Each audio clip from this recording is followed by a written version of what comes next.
Good morning, everyone. I am Renata Dagiliūtė, a key project expert from Lithuanian Consumer Institute, and it's my pleasure to welcome you all in the conference, taking household food waste seriously, online here from Vilnius, Lithuania. And conference is part of International Awareness Raising Initiative, Sincerely Food, under the project Global Learning Approach to Food Waste in Non-Formal Education, which is partly supported by European Commission and is implemented in 7 countries. In Bulgaria, our partners here is Bioselena, Croatia, Partner Center for Education and Informing Consumers, Estonia, the Estonian Union of Cooperative Housing Associations, Latvia, Partners Green Liberty, Lithuania, here we are Lithuanian Consumer Institute, Romania, Partners Infocons, and Cyprus, Partners Active Project and Research Center. The project aims to raise awareness on food waste, its global interdependencies, and promote food waste avoidance skills in households. Conference is also co-funded by Nordic Project, NGOs versus Household Food Waste, Scaling Up Baltic-Nordic Cooperation. So why households? Households in Europe generate some 47 million tons of food waste each year, and this is more than a half of all food waste generated in the whole EU. So having huge environmental, social, and economic implications, both of local and global scale, food waste and its reduction becomes really a global society challenge. So today, as you see from our program, we will hear and discuss about the role of consumers in tackling food waste in households. There are so many different topics to be discussed today: how to reach and motivate consumers. Maybe consumers are already those leaders of change. What is being done or what should be done to avoid and minimize food waste in household sector? What are the inspiring examples and inventions leading to those positive changes? So we will have 2 blocks of presentation, but before we start, there are some technical and administrational things. After each presentations, we will have some time for questions. A couple of questions. Also, there will be an opportunity to answer some questions during the discussion after each block of presentations. So you can write your questions in question and answer block. And then you write your question, please indicate your country and institution. If you do not want to know us your name, you can do that anonymously. All issues regarding technical aspects, if you have some problems, should be addressed to our technical support, ALUS, in the chat option. Q&A option is for questions, and all technical things goes to the chat options. And now let us start with the opening speech of Virginijus Sinkevičius, European Commissioner for Environment, Oceans and Fisheries. Ladies and gentlemen, we have come together 5 years ago to proclaim the Sustainable Development Goals. This includes the target to halve global food waste at the retail and consumer levels at reduced food losses. Today, we must acknowledge that a lot of work remains to be done. Around a third of the food produced across the globe is thrown away, while almost 690 million people are suffering from hunger. And it's not somewhere far. We are not doing a much better job in the EU either. The recent estimates show that 20% of food produced is lost or wasted. At the same time, 33 million people cannot afford a quality meal every second day. Wasting food is quite simply inexcusable from a human perspective, as well as considering the pressure on our ecosystems and climate. It also has huge economic costs. We need to tackle this challenge together. The European Union is doing its part by putting forward the European Green Deal to address humanity's defining challenge, which is to ensure a livable planet for future generations. As part of this effort, the Commission presented earlier this year the Farm to Fork strategy to guide our transition to a sustainable and fair food system. Fighting food loss and waste requires us to rethink how we produce, process, market, distribute, and consume food. Working together, we can develop new business models where food surplus is prevented and food resources can be safely utilized, with no good food going to waste. During the months of the coronavirus pandemic, we have seen examples of how powerful collaboration of Europeans can be. Food businesses that have seen their operation disrupted donated their surplus products to food banks and charity organizations. Many food banks have stepped up their efforts to save food and reach those in need. We are grateful for the efforts of farmers, food businesses, food banks, and other organizations who have worked tirelessly throughout the pandemic to ensure food is available to citizens across the EU. The ongoing pandemic made even clearer that there is an urgent need to redesign our food system, and that we must safeguard food security and ensure access to healthy diets sourced from a healthy planet. The Farm to Fork strategy puts forward a series of actions to enable the transition to a sustainable food system. Reducing food losses and food waste is an integral part of the Farm to Fork strategy and part of its overarching goal. That is why we will propose legally binding targets to reduce food waste in the EU by 2023. By redistributing safe food, we can fight hunger and save valuable resources, which otherwise might have gone to waste. Importantly, member states are already obliged to measure and report on food waste levels, and we have already made it easier to donate unsold food and to use food where appropriate, as for example, animal feed. At the EU level, we have the food donation guidelines, which aim to facilitate compliance of providers and recipients of surplus food with relevant EU legal requirements, and promote a common interpretation by member states of the EU rules on the redistribution of surplus food. We have launched a pilot project of the duration of 2 years to assess food donation practices in member states and to promote the uptake of the EU food donation guidelines. The EU is ready to lead global movement on food waste. We already exchange information and experience with our partners, in particular on food waste measurement.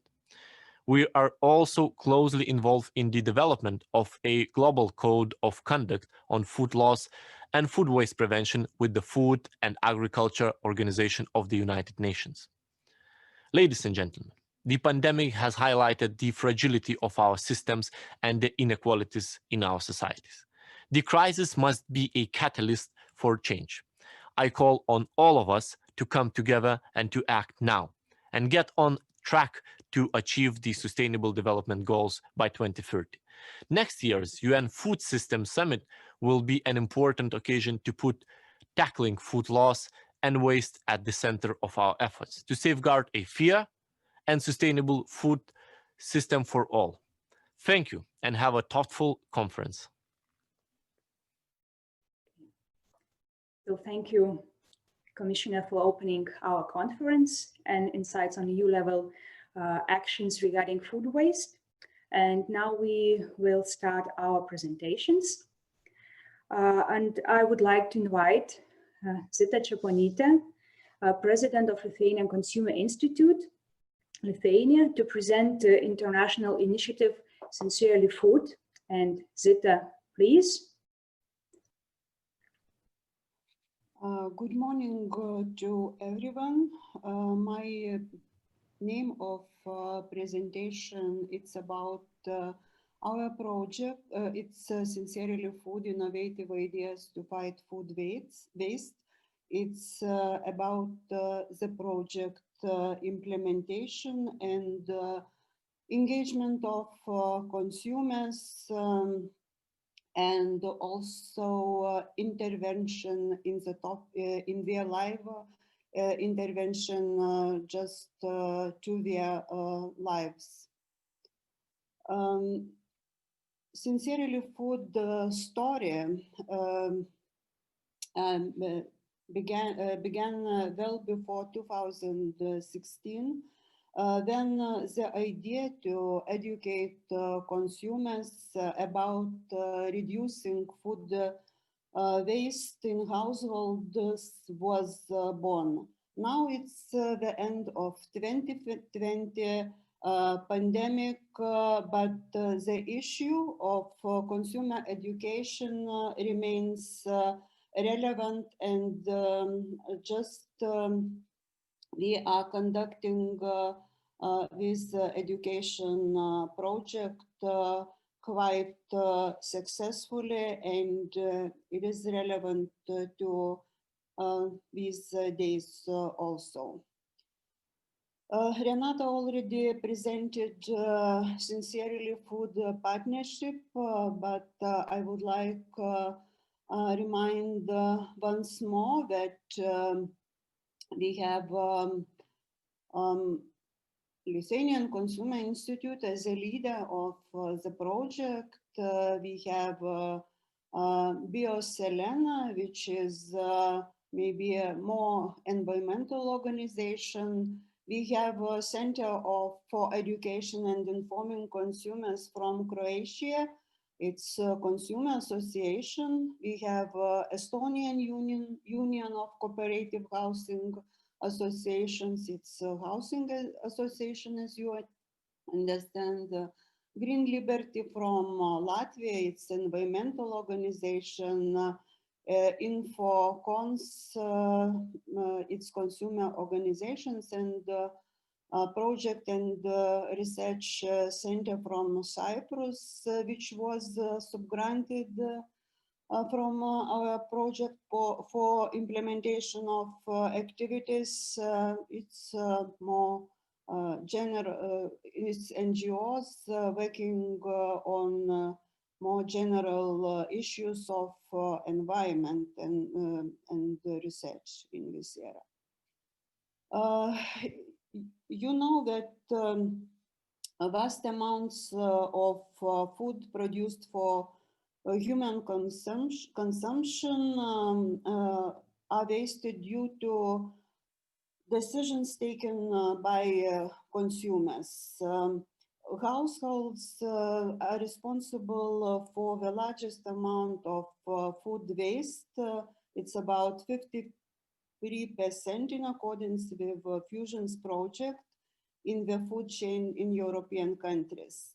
And reduction of food waste at home begins with changing attitudes towards food consumption, including food planning, purchasing, processing, storing, and food waste management in homes.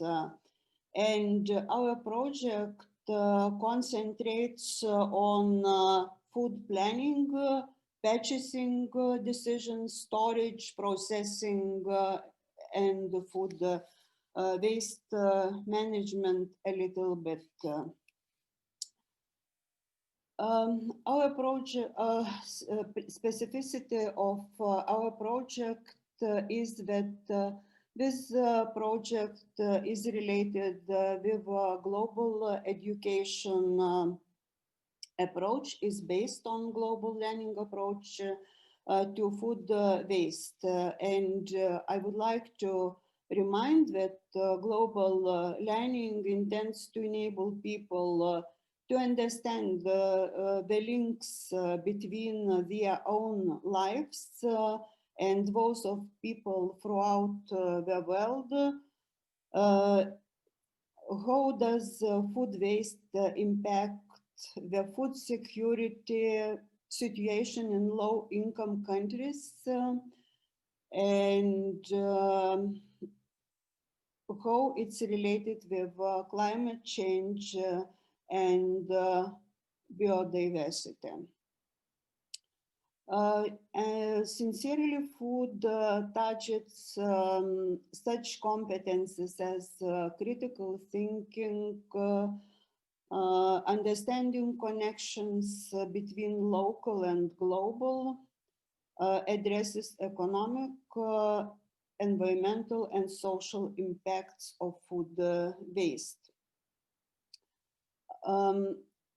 Our project is tightly related with Sustainable Development Goals. It's Sustainable Development Goal 12 on sustainable consumption and production, because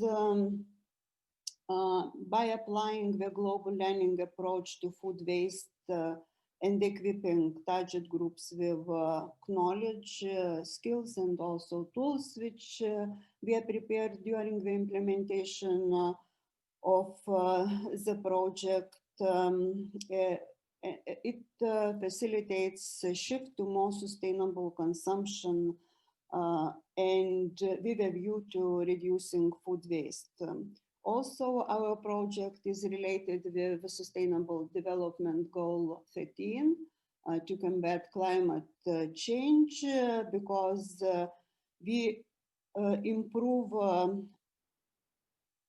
skills of target groups needed to deal with food waste and mitigate some consequences of climate and related negative environmental impacts. Target groups of our project just cover households and educational professionals in non-formal education. Just what we mean by educational professionals, we defined this target group in the project as school teachers, also NGOs working with food waste topic and maybe more wider topics, but related with environment, consumers, etc. Key messages are very important to perform awareness raising campaigns. And we elaborated three main key messages, which are supported by supporting messages, more concrete messages. And we, first of our key message was and is related with the statement that food is a precious resource and it takes a lot of time, human work and resources to produce it. It means that we are stressing value of the food. Just this key message does not cover only price, but more qualitative aspects. It's environmental, it's climate change and other aspects, but in a global perspective. The second key message which we elaborated, it's consumer role.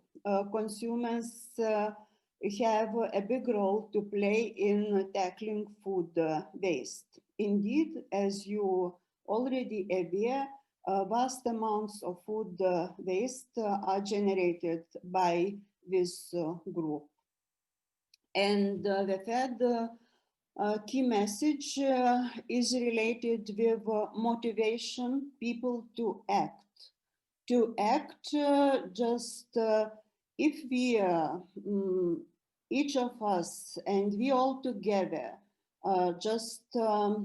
we can make a difference and we can minimize food losses and also other losses in this sense. During project implementation, we produced a lot of audio, visual, and infotainment materials. They are quite innovative. It's, for example, animations, video tips, interactive quizzes, infotainment games, because visual material is usually better remembered, and that this is a sort of material can be accessed freely at any time and from any location by all interested parties, and also serves as an effective way to putting messages across. I would like to stop only on some of materials, audiovisual and infotainment materials. First of all, it's about animations. We produced a series of kitchen stories. And we have 3 kitchen stories, and they were created by famous artist, animator, which is known not only in European Union, but also in some other countries.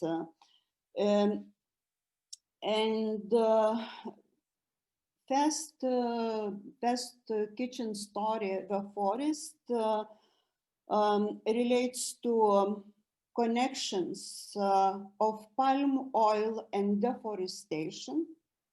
It means that, for example, if we buy as consumers products containing palm oil and we throw away, we just contribute to deforestation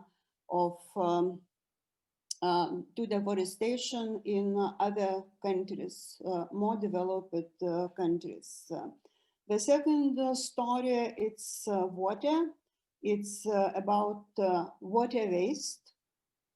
And the third story, the bees, which is about bees and use of pesticides.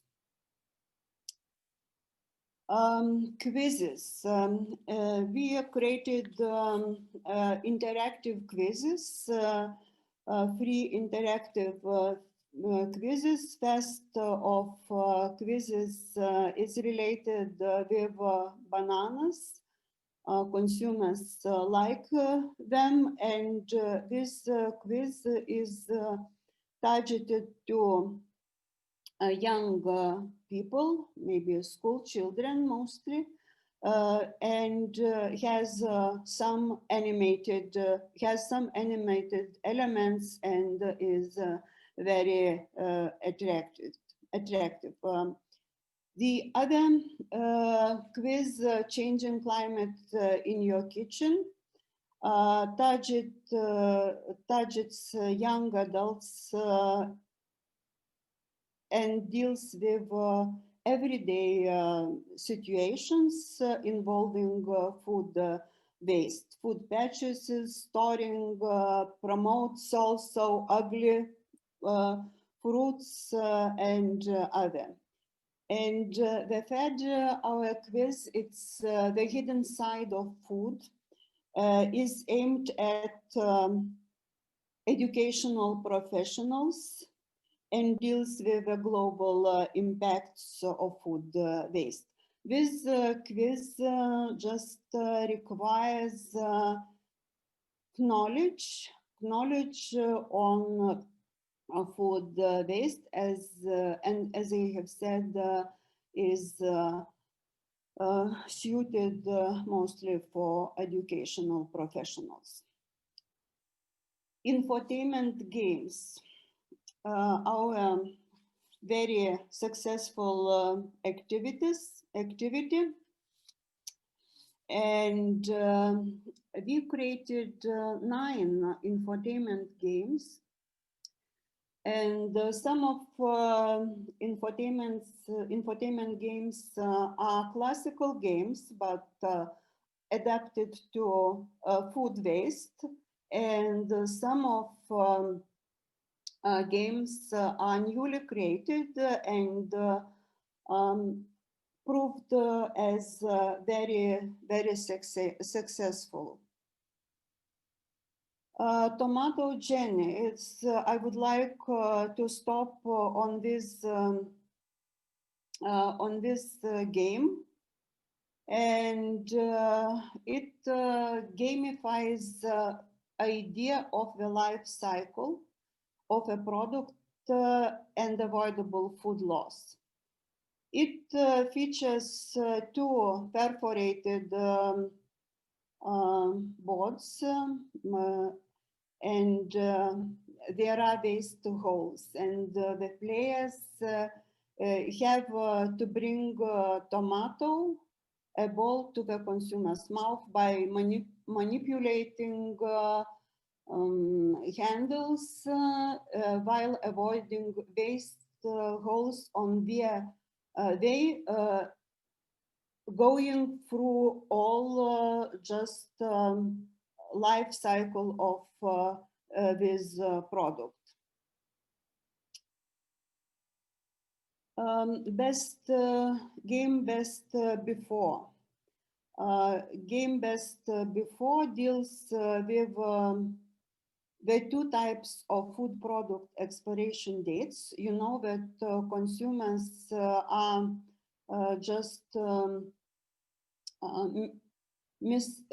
consumers misunderstand difference between best before and use by. And this game is the aim of this game is to show the difference and to engage consumers, and in order they just acquire not knowledge but also some skills, because the player has to hang pictures on the board according to the product's expiration dates. Kitchen Fortune, it's maybe a more classical game which was adapted to food waste, and just it's and used in not in all countries, but in some countries, for example, in Latvia, in Croatia, and others.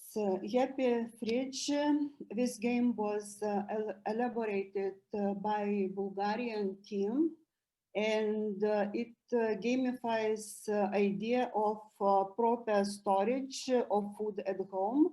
The player has to put products in the fridge, deciding which area of the fridge the product needs to be placed to in order to store properly. Also, we have produced some printed materials because some educators, elderly household members, and teachers usually prepare to have some material printed, even if it's available online. And we produced a Mindful Foodies notebook. This is very simple notebook in which you can find simple advice mixed with empty pages for various notes. One more, our product, printed product, it's Sincerely Food, a useful little book about food waste and how to avoid it. This book is targeted mainly to educational professionals, is more complex, contains statistics, just links to various information to information resources, etc. Trainings, workshops. Also, we performed a lot of this kind of activities, and I think these all activities are quite successful and positively just evaluated from our target group. It's debates. We performed national and EU debates, also implemented tournaments in communities, organized interactive infotainment at festivals, food labs, food waste themed installations created, simulation-based trainings, storytelling workshops, trainings in working places, installations, and stakeholder meetings. And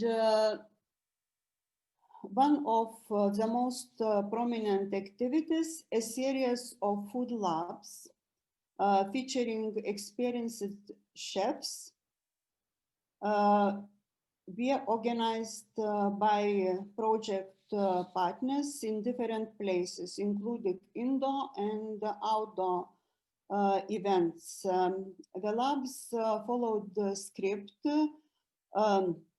whereby the audience is first introduced to the topic of consumer food waste and its global impacts, and then invited to prepare food in the company of experienced chef who shares her or his tips on how to stay wasteless while dealing with food. And during the recent lockdown, the campaign has shown no sign of slowing down, offering its target audiences online events such as waste-free food prepping labs, featuring local chefs and influencers. It's very, very popular, our activity, and we maybe performed a lot of events. Food waste themed installations, a number of concepts for food waste installations were developed. Movable oven in Estonia, a poster containing quick response code in Romania, ice sculpture in Lithuania, cardboard sculptures in Croatia. And I would like to, you could see on my right our ice sculpture, and I would like to say some words about it. And our ice sculpture, it's a transparent figure standing on a globe covered in waste. And it was designed by an artist and submitted to the ice masters for preparatory work. And this eye-catching ice sculpture served as a point of attraction, complete with fact sheets explaining the link between food waste and climate change, food waste and water waste. And the main point of this installation was to introduce the sustainable consumption of food in commercial context. And accompanied by various infotainment activities, the ice sculpture helped to reach a lot of audience. And for example, it was just exposed at some art events. It's like a night of culture, and also in exhibition, and also in infotainment, various infotainment events.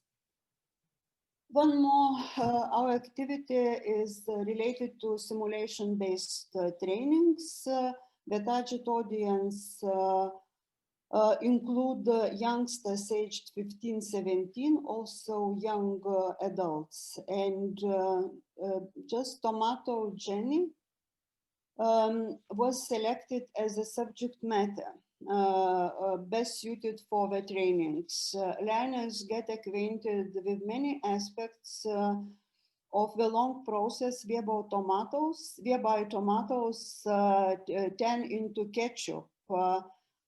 They try to identify the causes of food waste and are challenged with assignments to think of possible solutions. And many gamified competition tests and physical game were incorporated in these simulation-based trainings. In Lithuania, for example, the training was framed as detective story and received a lot of positive feedback. And one more activity which I would like to mention, just we prepared as one of the target groups is multipliers. We prepared for them just tools, its curriculum and its guide and also presentation, which they could use in their activities and performed a lot of trainings for multipliers and are performing now.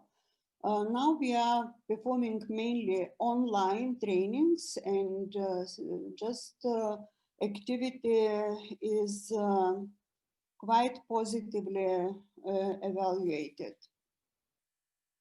I would like to thank you for your kind attention, and that's all from my side. Thank you, Zita, for inspiring examples. As I see, we do not have questions.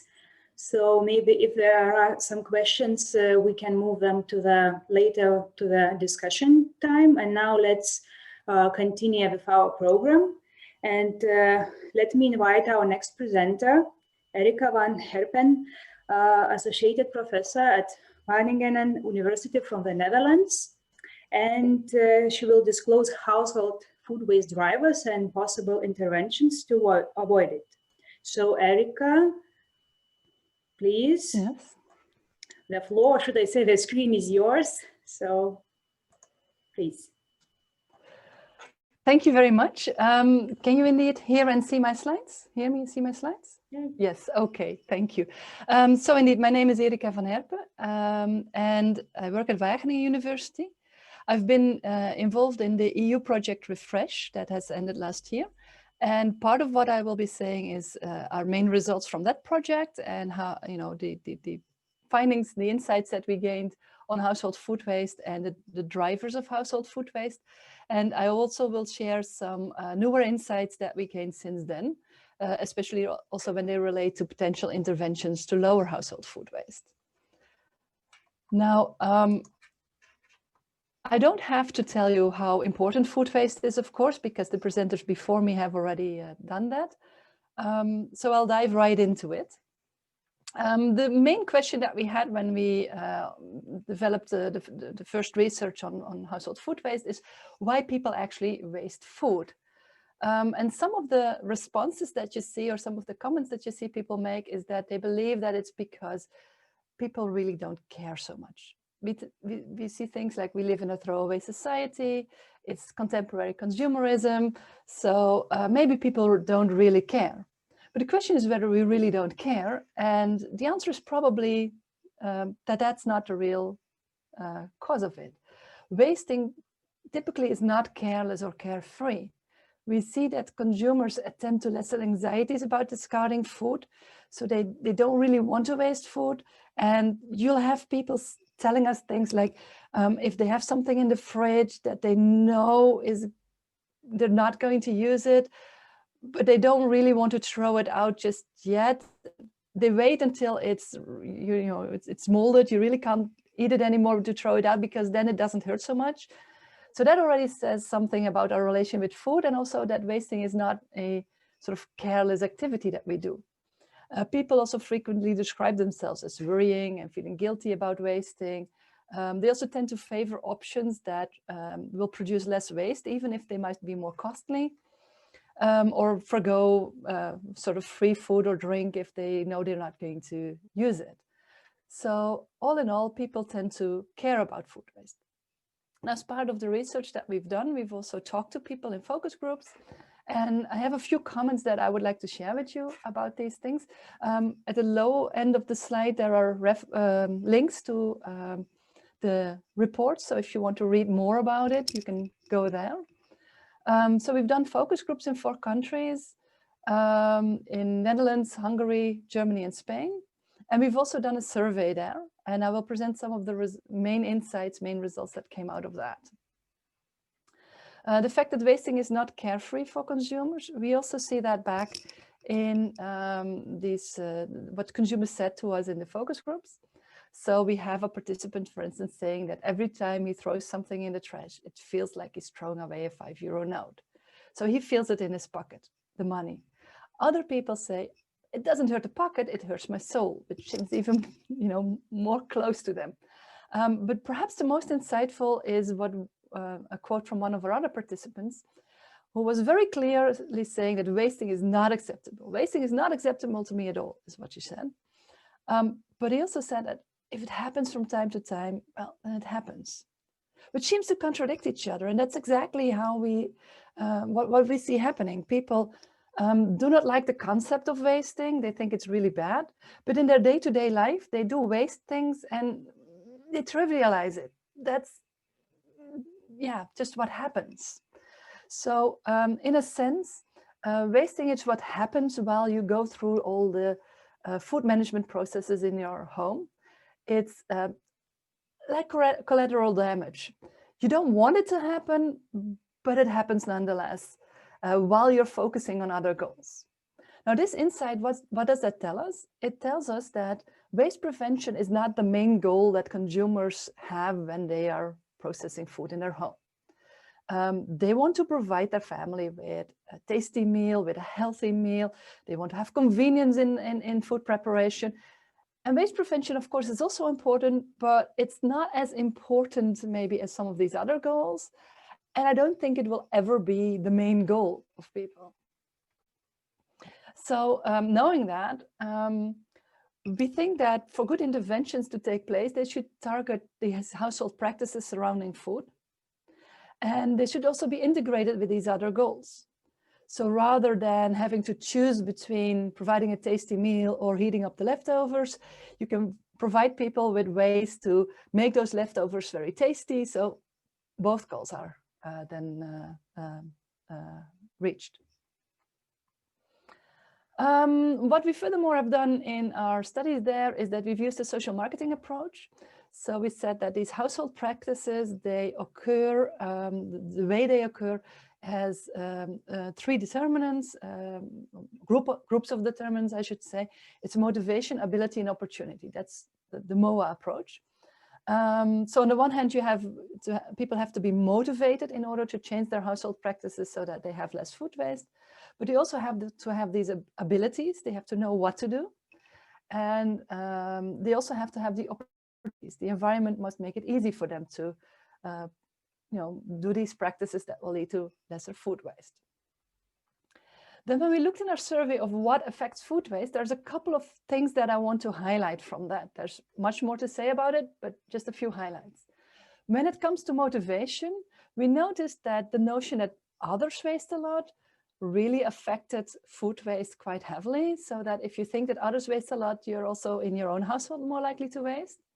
Whereas the awareness of the consequences of food waste, the environmental consequences and other consequences related to food waste, that did not significantly affect the amount of household food waste. So that means that educating people about the environmental consequences may not have such a big effect as we might hope. Whereas something related to what others are doing might have much more effect than we think. And this also has large implications for how we talk to consumers. We should try and set the right norm of what people are doing, what people should be doing. So when we emphasize how much food is being wasted in households, such as this ad campaign is doing, every American wastes 290 pounds of food a year. So that's a lot.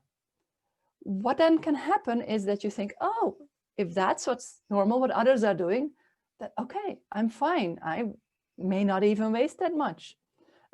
So why worry about it? So it's very important to set this the right norm and not communicate how much food is being wasted in the households, but more communicate about how we're all trying to diminish household food waste and the steps that are being taken to diminish it, and that we should all care about it and try to diminish our own food waste as well. That might be much more effective than sort of giving the impression that it's normal to waste food, because that might lead to people thinking that it's okay, or that at least they're not being different from other people. So we also know from this that solely increasing awareness about the negative impacts of food waste is unlikely to change consumer behavior. And therefore, we think it needs to be combined with other interventions. So more generally also, motivational attempts should be combined probably with ability or opportunity interventions in order to have a really big impact. When we look at what we found there, for instance, with abilities, so this is the skills and knowledge that people have about the practices surrounding food in their home. We find that there are skills to plan accurately, to cook creatively, or to prolong the shelf life of products. Those are things that really affect food waste. So interventions that target those and that ensure that people get those skills if they don't have them already, those could be very influential in actually diminishing food waste, especially if they're combined with, for instance, these motivational attempts of, other people are also doing this, so you also should, those type of things. What also can affect food waste are opportunities. It's more the environment surrounding it. And what we find there is that people who say that they have a lot of unforeseen events, those households tend to waste more food, which seems also quite logical. If you don't know how many people are coming for dinner on a given day, then it becomes really difficult to plan accurately. It's also opportunities that also affect food waste are also related to the supply that there is in the store or the perceived supply. So if people think that the quality or the quantity of products, like the too big packages, that can also affect household food waste. So what type of interventions could help? How can we decrease household food waste, knowing all this? I've already mentioned that, motivation alone is probably not enough. We should combine things, is what we think. When we talk to people about how can we decrease food waste, one thing that often comes up is, why don't we build an app for that? Do something high tech. That seems to be top of mind as a solution. Colleagues of mine, as part of the Refresh team of the EU project, we've looked at apps that are available, and also did a study, a focus group study with 3 existing apps. And what we looked at is, how many apps are there and what's their uptake actually. It turns out that there are a lot of apps that relate to food waste. And a great many of those have a very limited uptake. So very few people actually downloaded the app or used it. But there are a couple that are really used quite heavily, and those are the apps that help people in plan or that help with recipes. For instance, allow you to type in which ingredients you still have at home, and then the app will suggest a recipe of what you can make with it. Those things are quite popular, or at least much more popular than some of the other apps. And when we did our focus group, we also found that there are some issues with some of the other apps. So in general, consumers are quite open and interested to use a new app or to think about food waste, but they also don't really perceive a clear need to do so. So many people still think that food waste. Yes, it's bad that it's happened, but in our households, it doesn't happen that often or not that much. So that's, again, the motivational element that needs to be brought in. But what we also find is that the investment that people have to put in apps that really try to track how much food is left in the home and to give you advice on what you should use in order to not to waste it, that takes a huge investment of consumers, because they don't just have to enter information in the app of what they bought, but also what they've used already, how much they've used of that product, what is still available in the household, and to have all your household members participate in that and to do that regularly. That takes time, energy, stamina, and consumers will see that as higher than the benefits. So unless we can find a way to make it easier for consumers, these types of apps, well, we see relatively limited updating of those. So what else can we do? Well, a totally different type of intervention is also just to provide useful information to consumers. And one of the things that we've looked at is on-pack information. Now, when you think of on-pack information, lots of people think about these date labels that are on the pack of best before or use by dates, for instance. Of course, that's important. And we also know that consumers can be confused by them. But there's more that you could put on pack to help consumers. For instance, by putting storage information or freezer guidance on the pack to tell people by what date they can still freeze a product safely. So that if you've bought that chicken and you've brought it home and put it in the refrigerator because you think you're going to use it the day after tomorrow, but then that day comes and you decide to go out for dinner, then you realize, what do I do with the chicken? Well, if you can realize that you can still freeze it, that could be very good, useful information if you wouldn't have done it otherwise.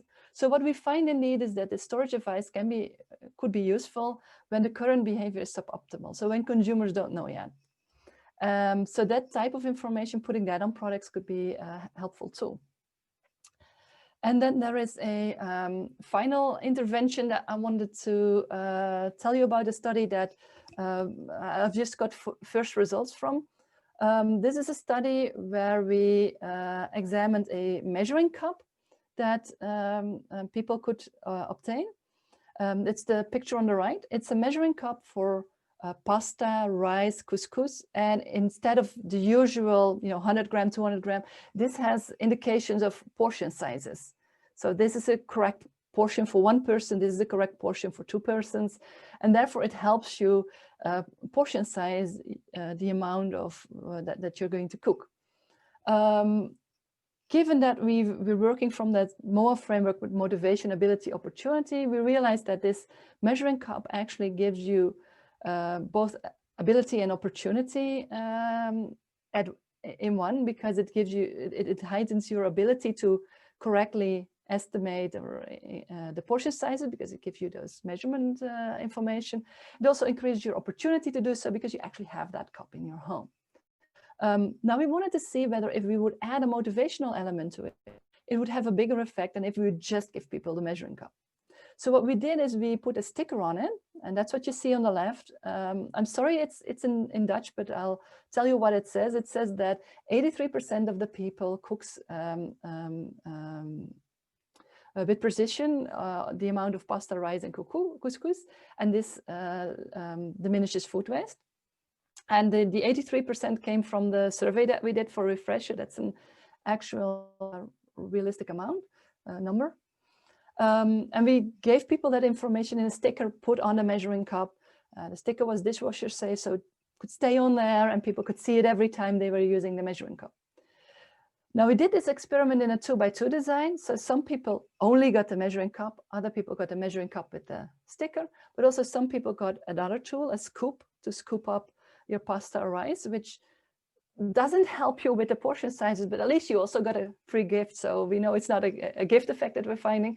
So they got a scoop, or they got a scoop with the sticker on it, which basically is just a motivational enhancing intervention.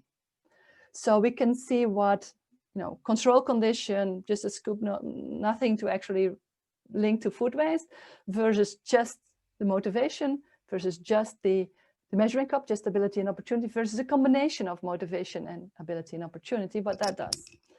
Now, the first results that we find is that we find a significant reduce in the amount of wasted pasta, rice, and couscous with this combined intervention. So what we did is we asked people in advance in a self-report measure how much pasta, rice, and couscous they wasted the week before. And after using it for, I think, 2 or 3 weeks, we asked them again how much pasta, rice, and couscous they had wasted that week before. And we compared those 2 measurements. We see that in this combined intervention, using both the measuring tool and that social norm information in a sticker on it, then there we see a reduce in the amount of waste. But we don't see that in the conditions with only the measuring tool or only the social norm, or not significantly different from control. Because we do find an effect of the measurement as such. So just the mere fact probably that we measured it and we alerted people to it seemed to have some effect as well in the later measurement. So it's not just the tools that did something, the measuring also did something. But most importantly, of course, what we find is that this combination of motivation and ability opportunity, that seems to do something extra, that has an effect. So that's also why we think that combining these elements could be useful. That leads me to my final conclusion. We see that food waste is a very complex issue. And if we want to address household food waste and diminish that, good interventions probably need to address multiple aspects simultaneously to be successful. And with multiple aspects here, I mean addressing motivation, ability, opportunity all together, or at least 2 of the 3, so that it has more of an impact than if you just address only motivation or only ability. So thank you very much for your attention. There's some information on this slide about me and where you can find results of the Refresh project that I mentioned, and also a link to the new project that I'm currently running. Just started last September, but we're going to look more deeply into the effects of various interventions, but also how we can change the mindset of consumers and how we can change maybe to new retail formats, more of a transition of the food system in order to diminish food waste. Thank you. Thank you, Erika, very much for your interesting presentation. And we have some time for very quick questions. So we have one, maybe it would be interesting for everyone. Nina from Tampere University asked, Erika, do you have any publications on of your findings on the use of food waste apps in households? Are there any publications on that research? There is a report on the Refresh website on that. Okay. No publication in a scientific journal, and that we're not targeting that. So it's just a report of on the Refresh website. Oh, okay. Okay, and one more question. It's Catherine asks about fruits and vegetables. Maybe there are some ideas, as you showed with this metering thing. How maybe something similar with measuring cup for fruits and vegetables. Any help from or whatever idea could be for saving? Well, with fruit and vegetables, the issue is not so much that people have problem portion sizing, right? So anything related to portion sizing will probably not help there so much, maybe with vegetables. But I think it's more a problem of people not using it in time, maybe not realizing that fruit and vegetables are going to go to waste. So part of the ability measurement interventions could relate to proper storing of these items. So in the Netherlands, for instance, we have the Voedingscentrum, the Food and Nutrition Center, providing people with stickers to put in the fridge to show which products should go in the fridge, which products should go outside. And there's also been some interventions published in the literature about color coding parts of the fridge, so that products that you should use soon, you can put at a special place, or making sure that your vegetables are in the right area and that you can see them easily. And those types of interventions also address abilities. And I think those would be more appropriate for fruit and vegetables, probably. Yeah. Great, thank you very much. So we hope you will stay for discussion time with us. Of course. So we thank Erika van Herpen, and we move to our next presentation. And I would like to ask our next speaker, Elina Narvanen, Associated Professor from Tampere University. So, and she will focus on the role of the consumer as leaders of change. So, Elina, please. Thank you, Renata. Can you hear me and see the slides? Perfectly. Sorry, they were on the wrong one. So let's start from the beginning. So thank you very much for inviting me to this conference. My name is Elina Narvanen. I'm Associate Professor at Tampere University in Finland. And I'm also a leader of the Waste Busters research group. And I will be speaking to you about a topic of from food consumer to food citizen. And there is also the web address to our blog where you can go. Most of it is unfortunately in Finnish, but there is also some information in English for those who are interested in our work. So something about us, we are a fairly young research group. You can see us in the photo there, or at least most of us. We were formed in 2016. When we received funding to study food waste, and in particular from the perspective of consumer citizens. We have been focusing on food waste, but also more recently on textile waste and the circular economy in general. The approaches that we apply are mostly coming from business and marketing, consumer research, and then also sociology. So we use a lot of qualitative research methods like interviewing people, observing what people are doing in their everyday lives when they are dealing, for example, with food waste. And the group is currently funded by the EU Horizon program, as well as Erasmus Plus program and Finnish Foundations and Tampere University. The EU Horizon project that we are part of is called Low in Food. You can see the logo there, and it's just started at the beginning of this month.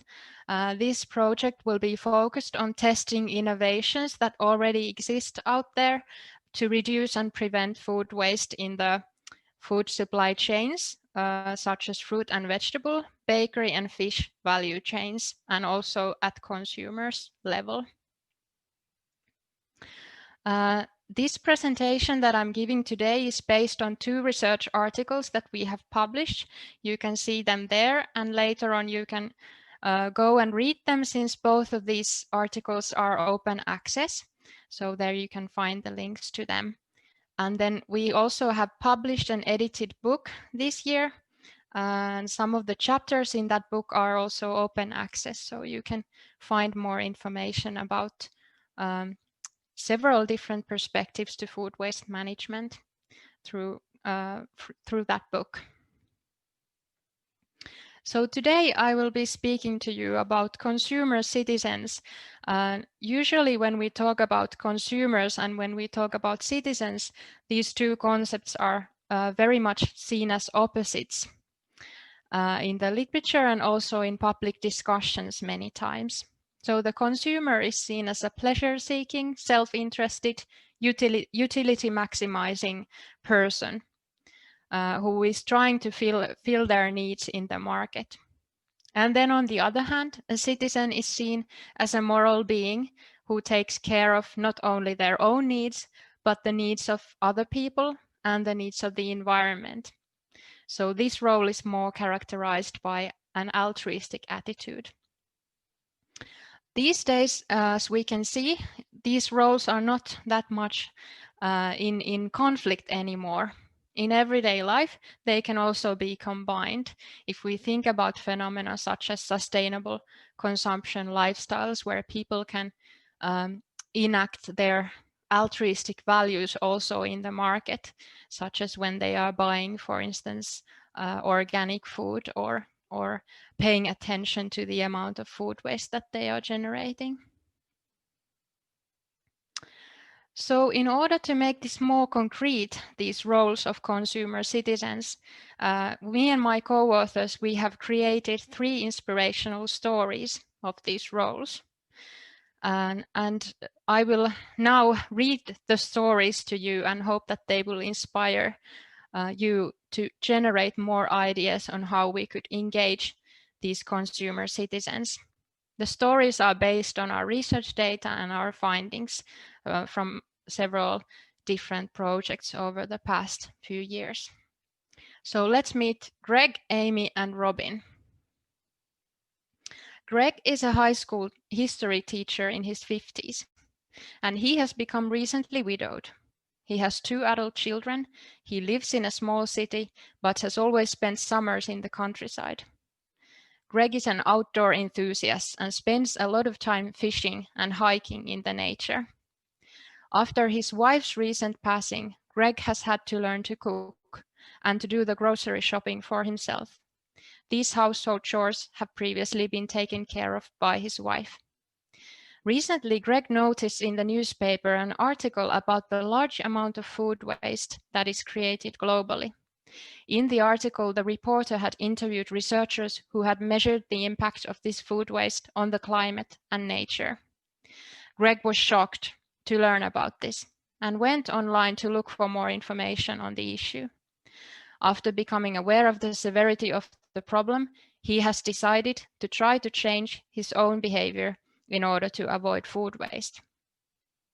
Greg buys a lot of ready-made meals since he has not been accustomed to cooking. Therefore, he is pleased to note that he actually does not cause a lot of food waste at home. In general, Greg has always been a quite price-sensitive shopper. He has learned the frugal lifestyle from his own parents. Hence, in order to reduce food waste, he has now begun to purchase discounted food items that have their expiry date approaching.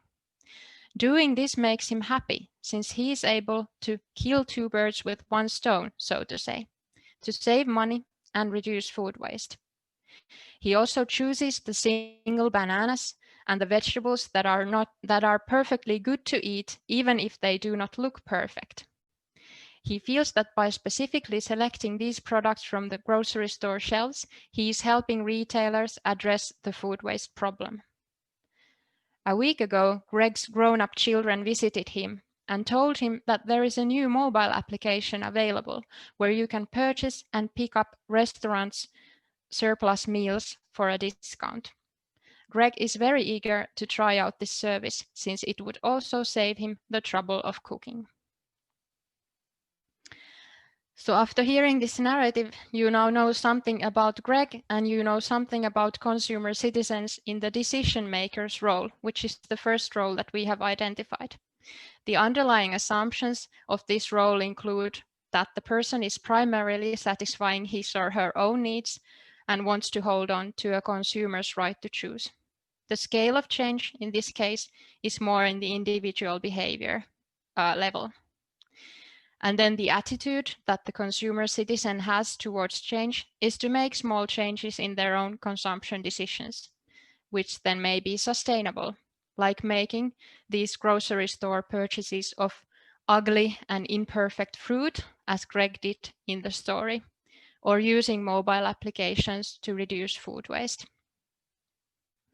And then how do we activate consumers from the point of view of this role is that we would be giving them factual information from governmental bodies, other institutions, and experts to help them make these better, more sustainable decisions.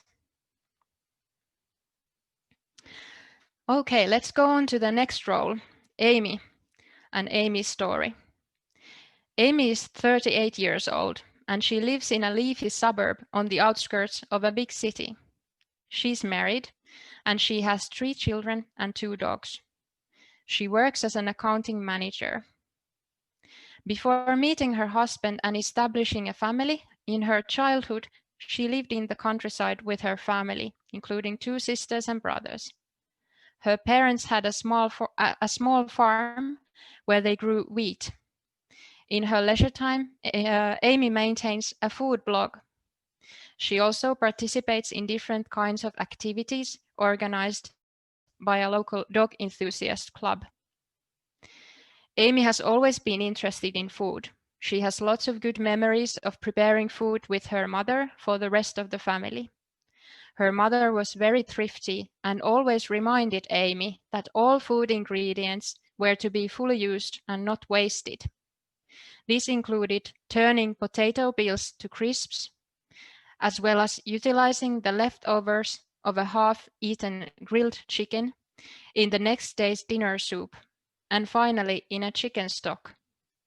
Also, she feels obliged to eat everything that is on her plate and reminds her children to do so as well. The amount of food waste in Amy's household is low because she pays a lot of attention to the issue. Before going to the store, Amy plans the weekly menu carefully. When shopping, she often wonders why there has to be so much variety in grocery stores, and why do some fruits need to be available all year round. She uses a lot of creativity in her cooking, inventing new recipes out of food that is going to expire, and sharing these recipes with the readers of her online blog. Also, in assessing whether food is still edible or not, Amy uses her senses.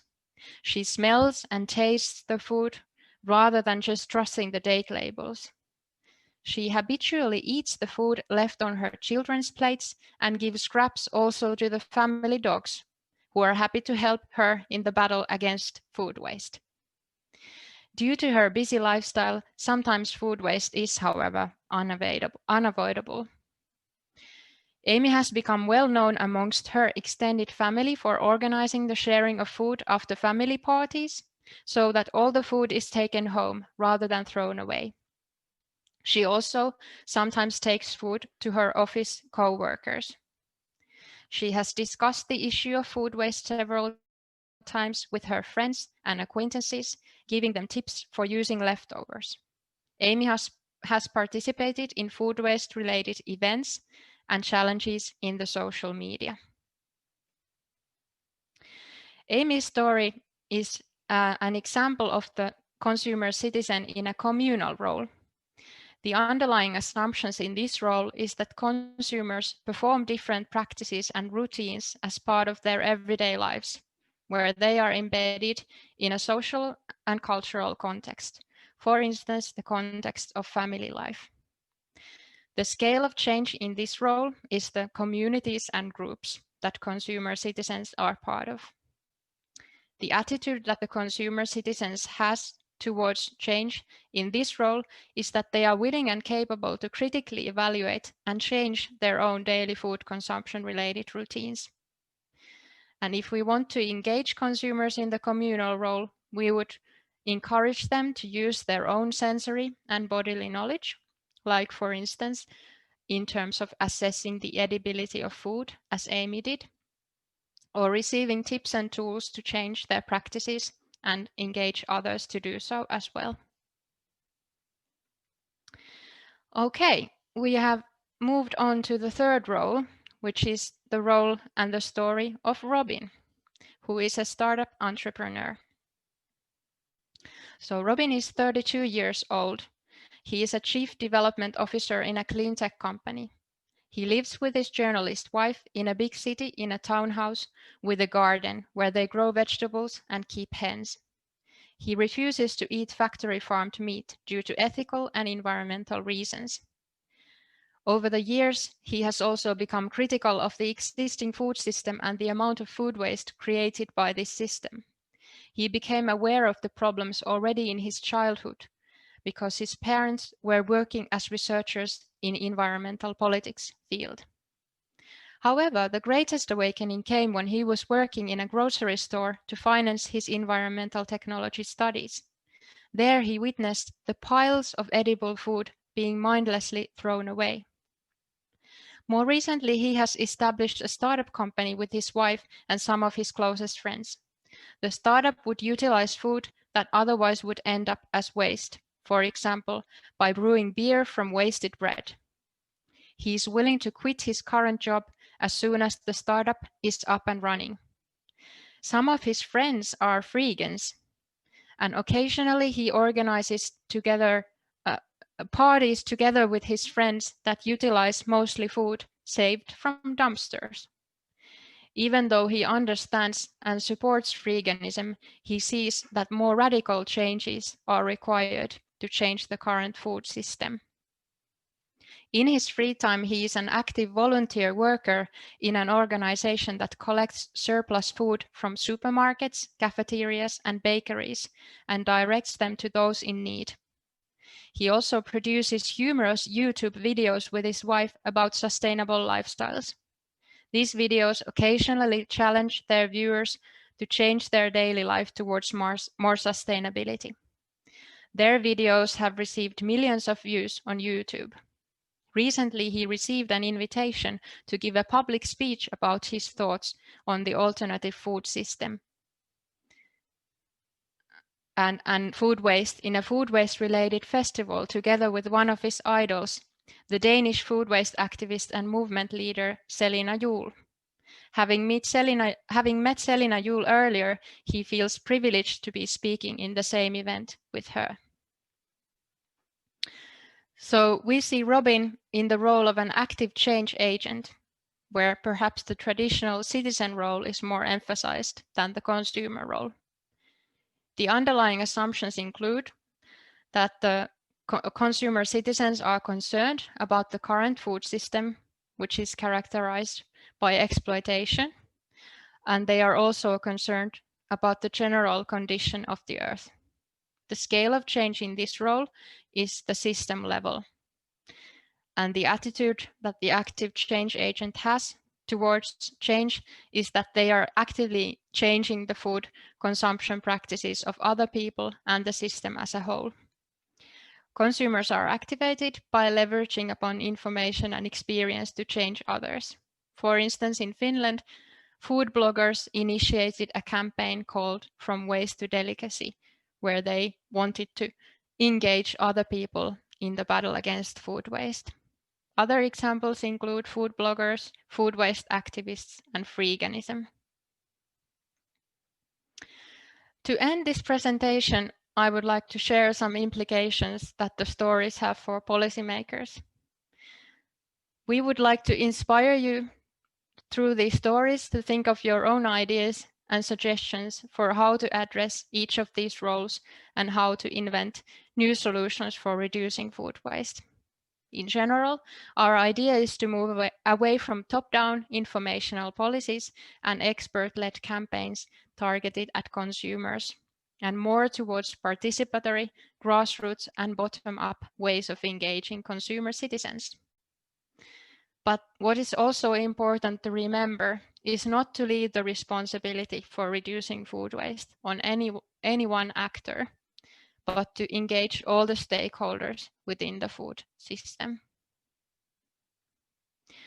Thank you, and here are some resources for those who are interested to look more deeply into our work. Thank you, Elena, very much. It's nice to have you here with us, and we have some questions. Let's take one. I will reformulate a little bit it. Maybe it's to your field. We have a question from Nuno Fernandez about this intention gap, behavior intention gap of reducing served food. So as I understood, Nuno asked how to address this gap, because sometimes losing status, being of someone compared with environmental, economic, and social losses is more important. So how to tackle this? I hope I reformulated well the question. So this social status, how it's important actually in reducing food waste, because maybe sometimes people feel not very well doing some things just because of a status or losing the status. Yes, I think also Erika van Herpen was emphasizing the value of social norms and how we can change social norms. So that is also related to status, that we change the norms so that reducing food waste is not like decreasing your status, but it's actually something trendy, and it's something that will heighten or increase your status in a way. So I think that is one way. And then also how to bridge that gap between the attitude and behavior. I think giving consumers and consumer citizens practical tools for reducing food waste, rather than just saying that you really can't throw food away, is the one good good way of doing that. Thank you, Elena. And now we will have some joint discussion. So I ask previous speakers to join us and also partners. If you would like to join us, we will have a couple of minutes for general discussion. And to start, I have some questions and maybe there will be more. We spoke here mostly about consumer role, but actually, do we really can, how to say, put all the responsibility only on the consumer side? Maybe governmental initiatives and other measures are much more important. So what do you think? I don't know, maybe let's start. Okay, Elena, maybe you continue and then we move to the Erica and maybe Zita will join us. Yes, I think it's very important to share the responsibility between all the actors, because even though the statistics say that most of the problem is on the consumer side, consumers cannot impact all their choices and they are very much dependent on the retailer system, and then the retailer system is connected to the production of food. So everything is interconnected. And then when we talk about the percentages of food waste that is created from different levels, it's slightly dangerous to say that the biggest part is on the consumer's responsibility, because that is not the whole truth. So I definitely think that there should be shared responsibility. Okay, thank you. And maybe Erica, you could respond about this responsibility sharing. I completely agree with Elena. The fact that the food waste occurs in the household does not necessarily mean that the consumer was the one who was the main responsibility. For instance, some of what we find is that single-person households, people are complaining that a lot of the food that they buy only come in bigger portions, and it's difficult to find appropriate portion sizes. Then is it really their fault that they have too large packages in their home? So that's just a simple example to show that what happens at retail level or in the food supply chain impacts what people can do at home. And it's also the whole, I don't know, the sort of the mindset that people have. If you walk into a supermarket and there's so much available and all the food is always there, it gives you a mindset of plenty, that it doesn't inflict this notion that we should be careful about our food because it's always there. So something about the way we've set up our food system, the way it's always available everywhere, that also influences how people deal with food. And I don't think it's fair to just blame everything on the consumer. I think we need to make bigger changes also in the whole food system to change that mindset and to change that surroundings. Okay, thank you, Erica. Maybe Zita and some other partners also, you can join the discussion. So yes, keep tuned. Zita, Zita, please turn on your microphone. I completely agree with Elena and Erica, but I would like to stress maybe one more aspect. It means that consumers should know that also other food chain representatives are dealing with diminishing or reducing of food waste. Indeed, if this responsibility only for consumers, it is not the case. Consumers should know that also other actors are actively involved, including, of course, not only business, but also state institutions. Thank you. Maybe someone from the partners have some questions, or should I proceed with my ones? Okay, so one more thing from all what you presented. What do you think about this emotional appeal in approaching consumers? Maybe we should focus more like on emotions or how it works. Maybe, as Erica said, maybe some other aspects should be told, but sometimes we receive this kind of information, like putting some emotional thing that you maybe are good or bad or something. So what do you think about this kind of approach for consumer behavioral change? Okay, Can I start? Yes, please. Yes and no. Yes, because emotional appeals can have a much bigger effect than especially information campaigns or things like that. So if you can throw emotion in there, for sure, that may help. But be careful, because it can backfire. There's a really interesting paper by Mia Biro, where she shows that if you make people feel guilty, sometimes they can sort of counteract on that, because they don't want to be pushed in that direction. So you have to be careful and also study the effects of any type of intervention that you want to do, to be sure that you reach the goals that you want to reach, and that you don't sort of alienate your consumers by making them feel bad. So yeah, they're ignoring it, or even worse, they're going against it. So I think that is also an aspect that you now see happening more, but that's really important. We have to start measuring the impact of the interventions that we're doing. Not just develop these really great, innovative, wonderful interventions, but also see what effect they actually have, in order to build upon that knowledge and realize what works and what doesn't work. I think that's very important. Thank you. Elina, would you like to add? Yes, I agree. And I think that when we are planning interventions or campaigns, we should also, whether they are based on emotional claims or other claims, we should think about maybe further segmenting the people that they are targeted at, because people's everyday lives are very different in terms of their food behaviors and their food waste related behaviors. If we think about comparing families and single households, for instance, so not having the same message for everyone, but maybe doing some more targeting would be good as well. Zita, I think you will support this targeting issue, that we really need to think about different targets group. Yes, of course, we should think about different target groups, because we noticed in performing our campaign that indeed just younger generation accept food waste in one way, the elder generation in another way.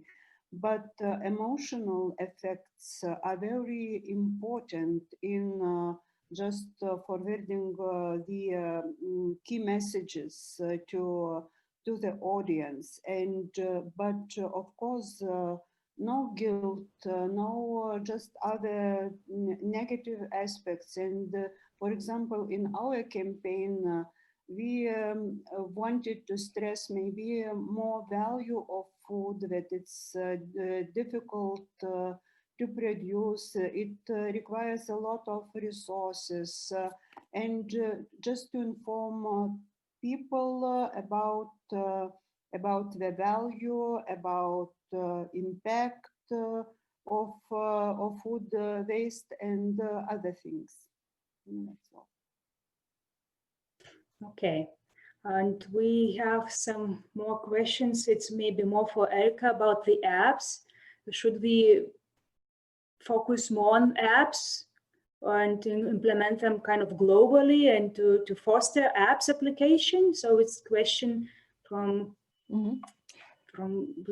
Miguel. I think what we see is that it depends on the type of app and what it does. So if you have an app that can help people make better planning, for instance, for food, that's something that consumers are also willing to invest in. And that could be helpful if you can promote those types of apps, or, you know, recipe finders, if you have leftovers or leftover ingredients, that you can find a good recipe. I see that the comment is also specifically on food sharing apps. I don't know whether that would have a high uptake among consumers. Although the idea of having a different way to manage food, and that maybe the way we do it now, where every household prepares their own meal, maybe for at least that goes back to Elina's comment about not everybody should be treated in the same way.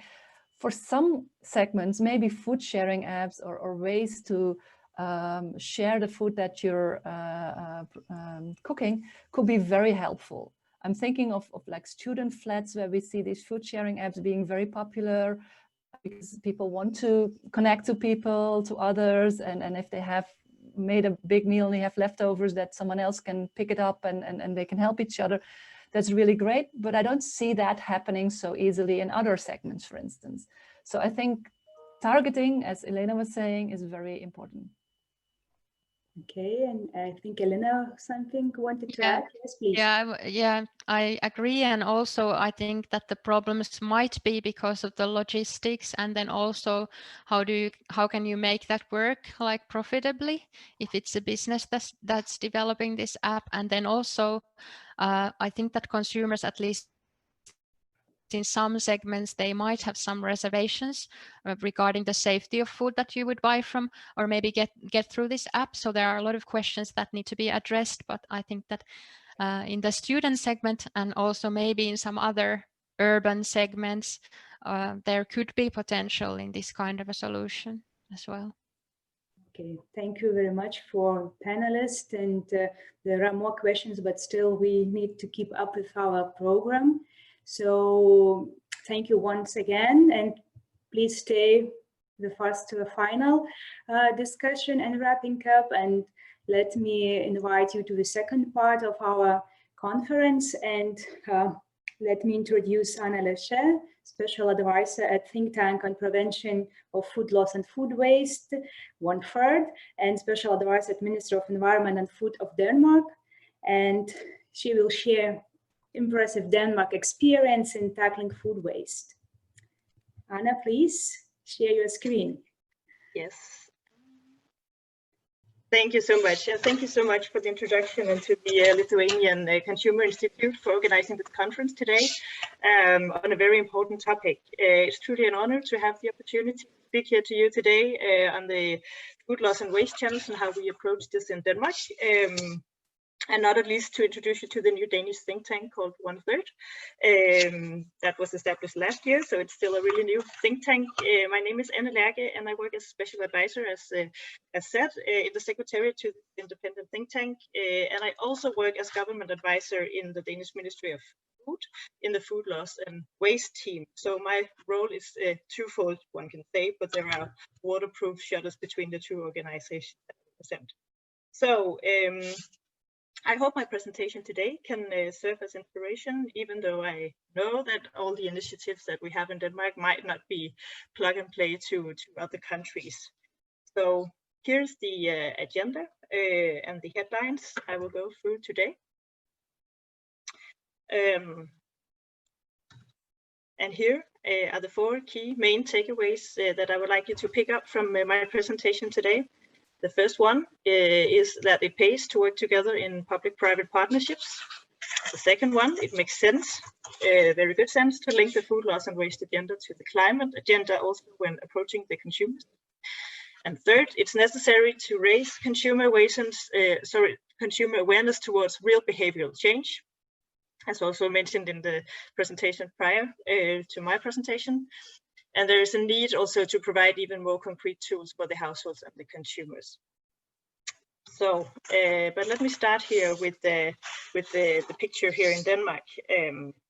Denmark is a very small country with less than 6 million inhabitants, and yet we have 700,000 tons of food lost and wasted every year, and the consumers are responsible for approximately 1/3, as you can see here under the household. The Danish food waste is also responsible for 2 million tons of the greenhouse gas emissions coming from Denmark, and corresponding to 4% of the total emissions coming from Denmark every year.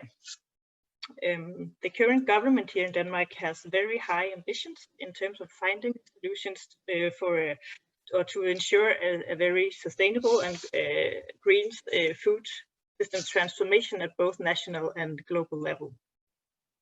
And the current government has set a very ambitious goal also in terms of cutting Denmark's greenhouse gas emissions with 70% in 2030. And this is very ambitious, and many of different organizations, including the think tank 1/3, are advocating very hardly that food loss and waste should become a part of a new upcoming climate strategy here in Denmark. And as far as I know, I heard it in a webinar the other day. No country has yet put the food loss and waste initiatives into a climate strategy. So hopefully we can be one of the first countries doing that. And why is this so important? Because that food loss and waste are responsible for approximately 8% of the total global house gas emissions, according to the UN.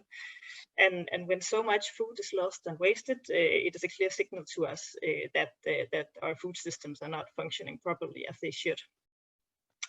But it's also because that we actually know it's important, because we know that the consumers, they want to take active part in the climate agenda and to help save the climate. And to prevent food loss and waste at home is an obvious way to empower the consumers, also together with cutting the meat consumption. So really, as also said in the earlier presentations, a big part of this challenge when it comes to food waste are the general consumption patterns. But of course, we need to look at this in a holistic way. But consumers, they must be prepared to engage in the future towards a more sustainable consumption within the future. Yes. So the Danish approach. Prevention of food loss and waste has been on the agenda here in Denmark for the changing government since 2010.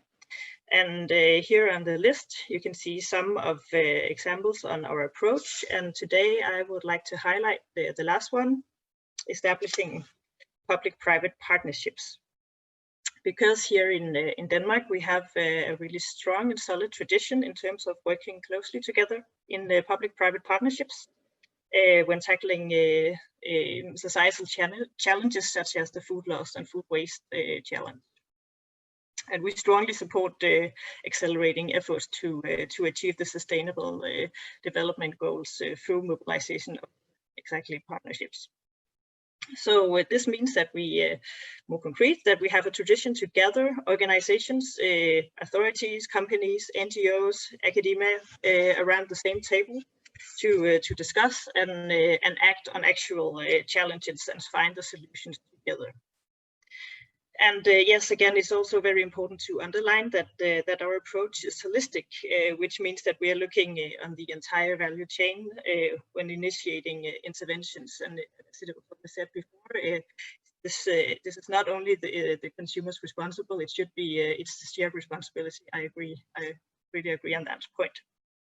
So yes, it means that here in Denmark also we have with success, engage private organizations to take social responsibility. So it's not only the authorities that has to take action to handle the food loss and waste channels. And a key example on the Danish approach is the Danish think tank 1/3, and I will get back to that later on. On this slide here, you can see some of the instruments which are available in the government toolbox when approaching this challenge. And in Denmark, we have a tradition also to following a very voluntary approach, which means that we do not have a ban against food waste in big supermarkets, such as we have, for instance, seen in France. And furthermore, we do not at the moment have specific reduction targets for food waste in households, but the government has actually just signed a voluntary agreement with 27 of the biggest food businesses here in Denmark on a joint reduction target that's aligned to the SDG 12.3 to have food waste in 2030. But of course, if the EU Commission will put that on the agenda, I assume that Denmark will follow up as well. So we highly welcome that. Yes, and here on my next slide, I have just listed some selected governmental initiatives that has been initiated here throughout the years. And yes, and for now I will dive further into the last one, the establishment of the think tank on 1/3 last year. So the journey of 1/3 began in 2019, where 1/3 was established as an independent organization with support from the Danish government. And the name 1/3 refers to the UN FAO numbers and the alarming amount of food waste and lost globally every year, and therefore also the urgent need to take action immediately. The vision for 1/3 is to make real influence to the transition we need at governmental level, at citizen level, at company level, in order to tackle this challenge. And also, it's one of our very ambitious goals is to mobilize companies here in Denmark to take even greater social responsibility and to test the impact on food loss and waste interventions. Yes, and this is how we are organized.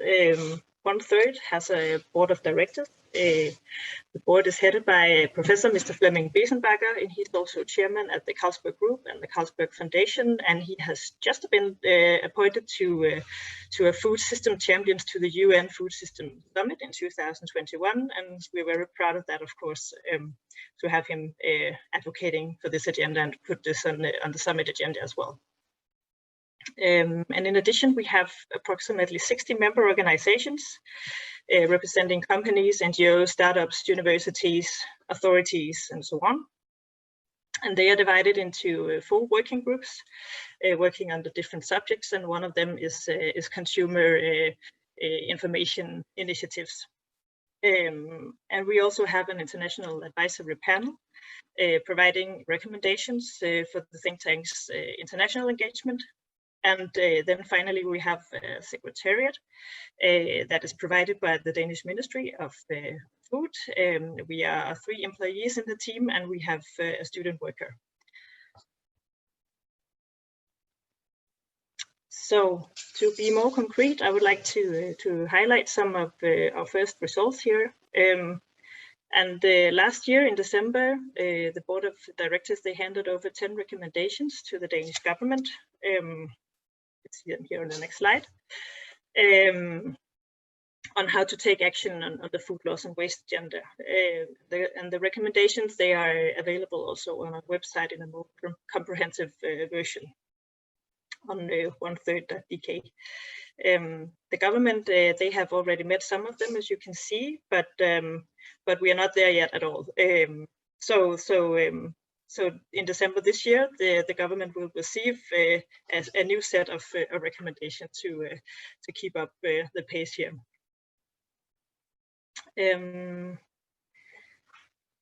Also, the government this year has launched a National Food Waste Day in Denmark on September 29. This is the same date as the UN International Day of Awareness of Food Loss and Waste.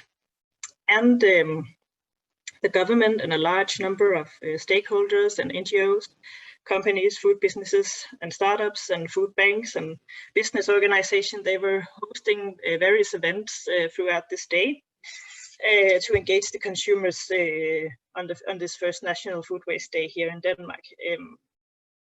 And of course, the think tank, we were supporting very heavily this day. We were launching a digital campaign with many of our member organizations also involved. And just to mention also, it was on a very limited budget. And also we provided a common landing page on Facebook. Unfortunately, this slide is in Danish, but I hope it can serve a little bit as inspiration, even though.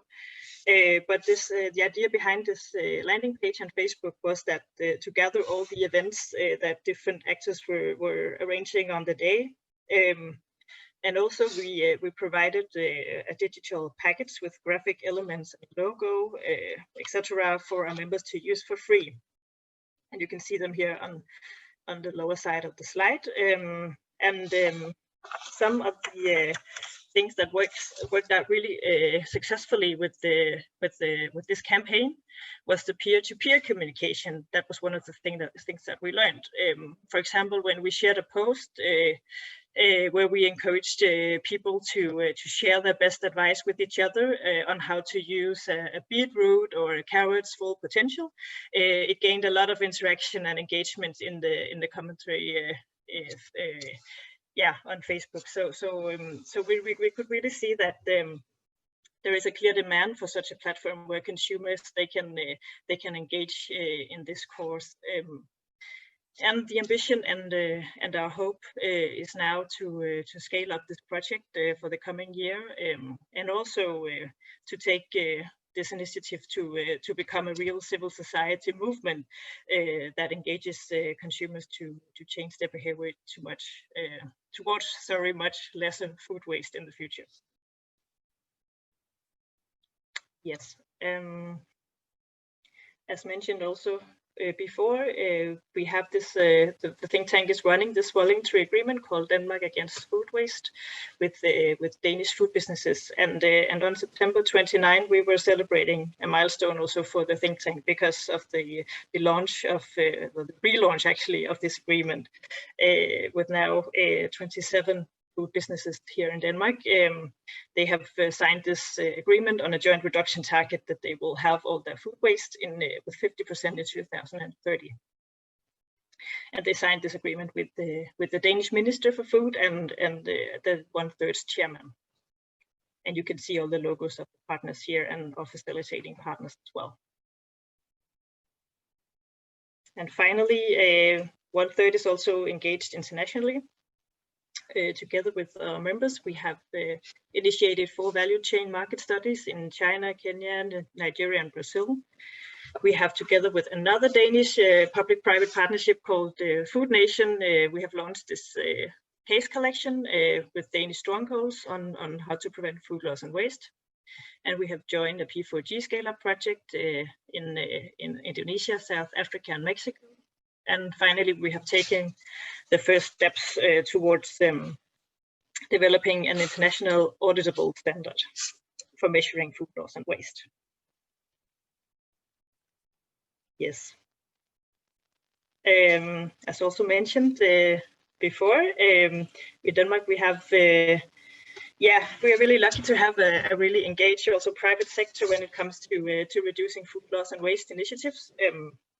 And here I will just show you some selected initiatives. And just to mention an example, Celine Juhl, the Danish activist, she started the first Stop Wasting Food movement here in Denmark. And she has really done a great job to put this on the topic on the agenda. And she was also mentioned by Elena before in her presentation. So thank you for that.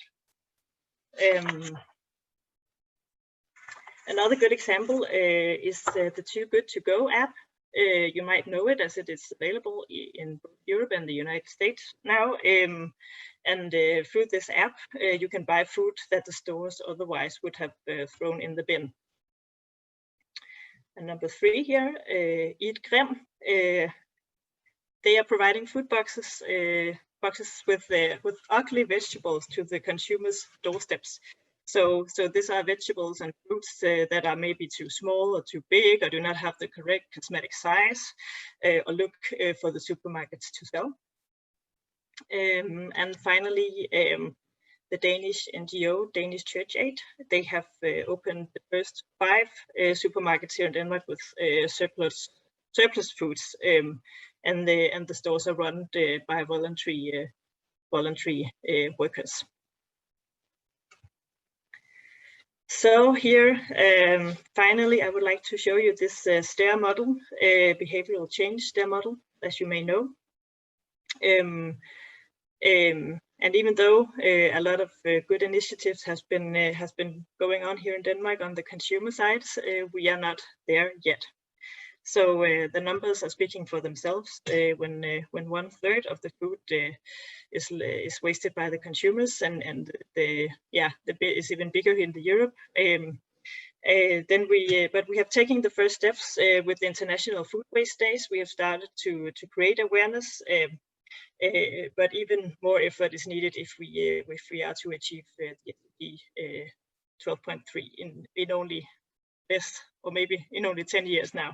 So so yes, the 1/3 board of directors, they are advocating hardly to the Danish government to initiate a real behavioral change campaign, providing the consumers with some of the concrete tools also mentioned earlier in earlier presentations, and advice, for instance, also on shopping, planning, storage, and so on. So it have to have this more holistic approach. So yes, this was the 4 key takeaways that I would like to pick up here from my presentation. And yes, it pays to work together in public-private partnerships. It makes sense to link the food loss and waste agenda to the climate agenda when you're approaching the consumers. And it is necessary to raise consumer awareness, and you need also to provide them with more concrete tools. So this was all from me from now. Thank you so much for listening. And please feel free to reach out if you have any questions. Thank you very much. And let's have some very quick couple of questions and leave the rest for the discussion.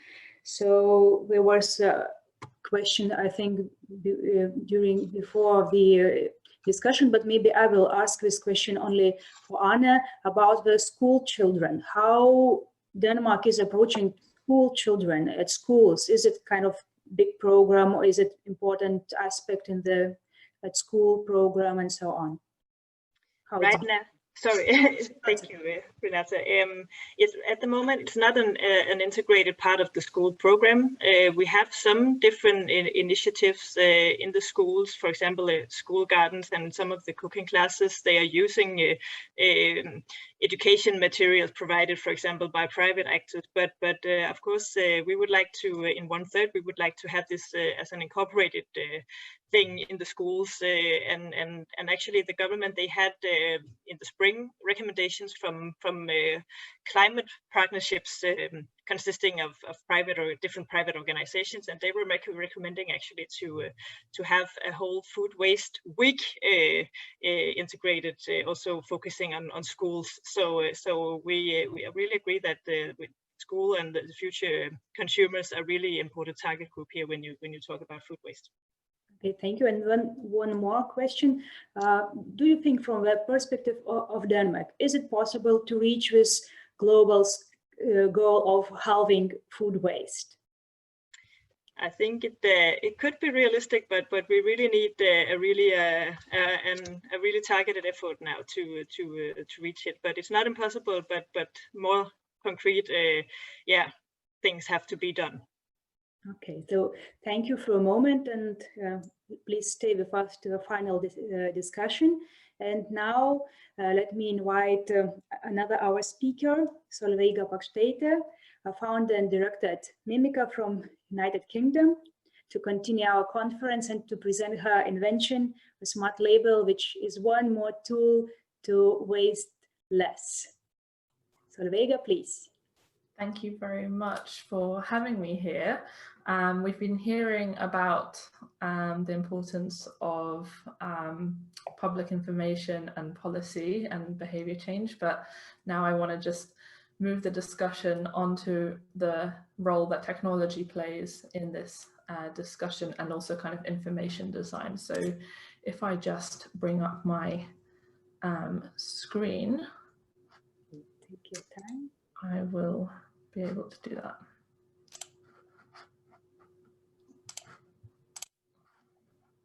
Oops. No. Sorry.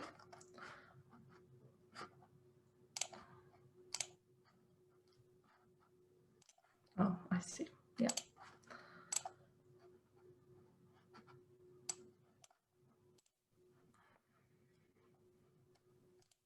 Okay. I hope you can see my screen, which is loading now. Great.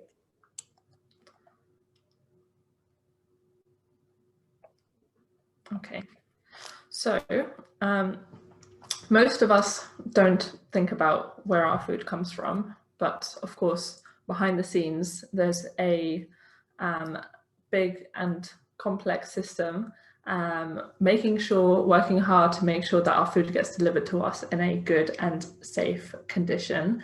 And most of the time it works really well. And yet there's still a lot of food waste. And a large reason for this is expiry dates. Food manufacturers and retailers know that this bottle of milk can last at least till the 16th of October.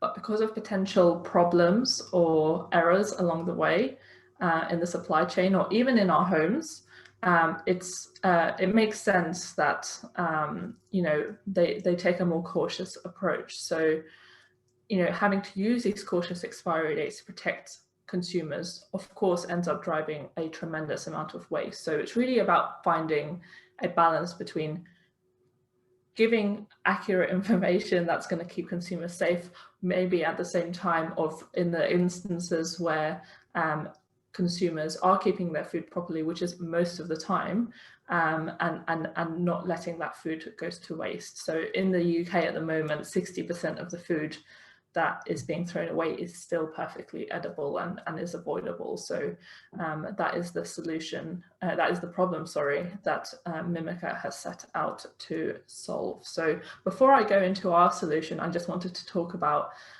some of the forces at work that has prevented us from having a more accurate system. So I thought it would be interesting to discuss the history of where expiry dates actually came from. So it was actually in 1973. It was a supermarket in the UK called Marks and Spencer. They, before, you would just sell food on the shelves until it got bought, and then that's only when you would kind of replace the food. And Marks and Spencer's wanted to innovate a little bit and differentiate by just saying that all of our food is guaranteed to be fresh. So they ended up putting a small sell-by date just for store employees to know when to rotate the stock away. Consumers started learning about these little dates on the back of the pack, and word spread, and Marks and Spencer decided to let's just publicly display it on the front of the pack in big letters, and they did a nice marketing campaign about it. Because you can't protect intellectual property like this, very quickly all the other supermarkets in the UK started copying this idea. And if you know your history, this is around the same time that the European Union was also being formed, and the UK was, this is a bit of a sore topic at the moment, but obviously it was one of the founding members of the EU. And it just got pulled into EU legislation very seamlessly because that was an area that the UK was seen to be innovating on. But the main issue with this is that Marks and Spencer's set this as a sign of quality, and it was never intended and never considered that it's anything to do with safety. And so when it got pulled into legislation without really having a think about what it's going to do, the legislation at the moment still from 1973, it says that the date has to exist, but it doesn't legislate at all how that date is calculated. So that's the issue that we have today. So it originally was an indication of quality, not safety, but we now understand it as a safety thing. And there's nothing to say that food producers have to set it to a safety standard at all. So the issue is that we're still using the same date system, even though their meaning has changed. And I would argue that it's not serving its purpose anymore, and it hasn't been for a long time. So there's a huge opportunity, we believe, to create better brand loyalty and increasing consumer confidence to help them waste less by innovating on the freshness information system. And we know from our own research at Mimica that consumers are saying, if things have less of a long date, they just buy less of them. So for retailers and food producers, they're actually missing out, and it's a kind of a false economy to think that if we put really short dates on things, people are just going to buy more, but actually eventually it drives people away from food categories because they start to see them as wasteful food categories.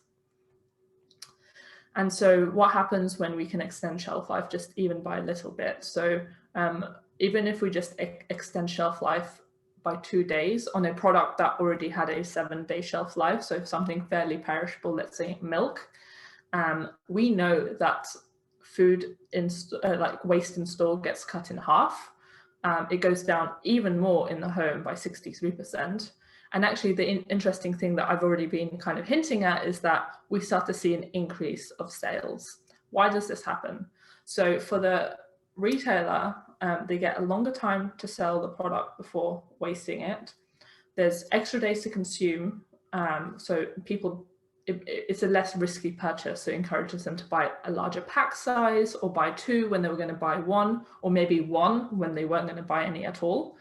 And it allows, most importantly, people to access better, fresher food, maybe moving away from other categories. This is all really important because the business case for improving the system has to be there for this change to happen. So it's clear, the business case, for simply extending the printed date, but then there's still going to be this small case of scenarios where something doesn't go right. And we're kind of all imprisoned in this system just because of the few cases that happen. So this doesn't make sense to us. So there's been a lot of thinking around how to improve this area, and smart labeling, which is the area that Mimica is in as well, has been talked about for a little while. And maybe you've even seen some of these solutions pop up over the last few years. But unfortunately, you know, we're not really seeing them in the market. And I really want to discuss why I think that hasn't happened yet and what Mimica is doing differently to make that happen. So the first element, I think, is, of course, the business case has to be there. Something when studying previous solutions, it's not that their technology was bad, actually. There's very good technology out there.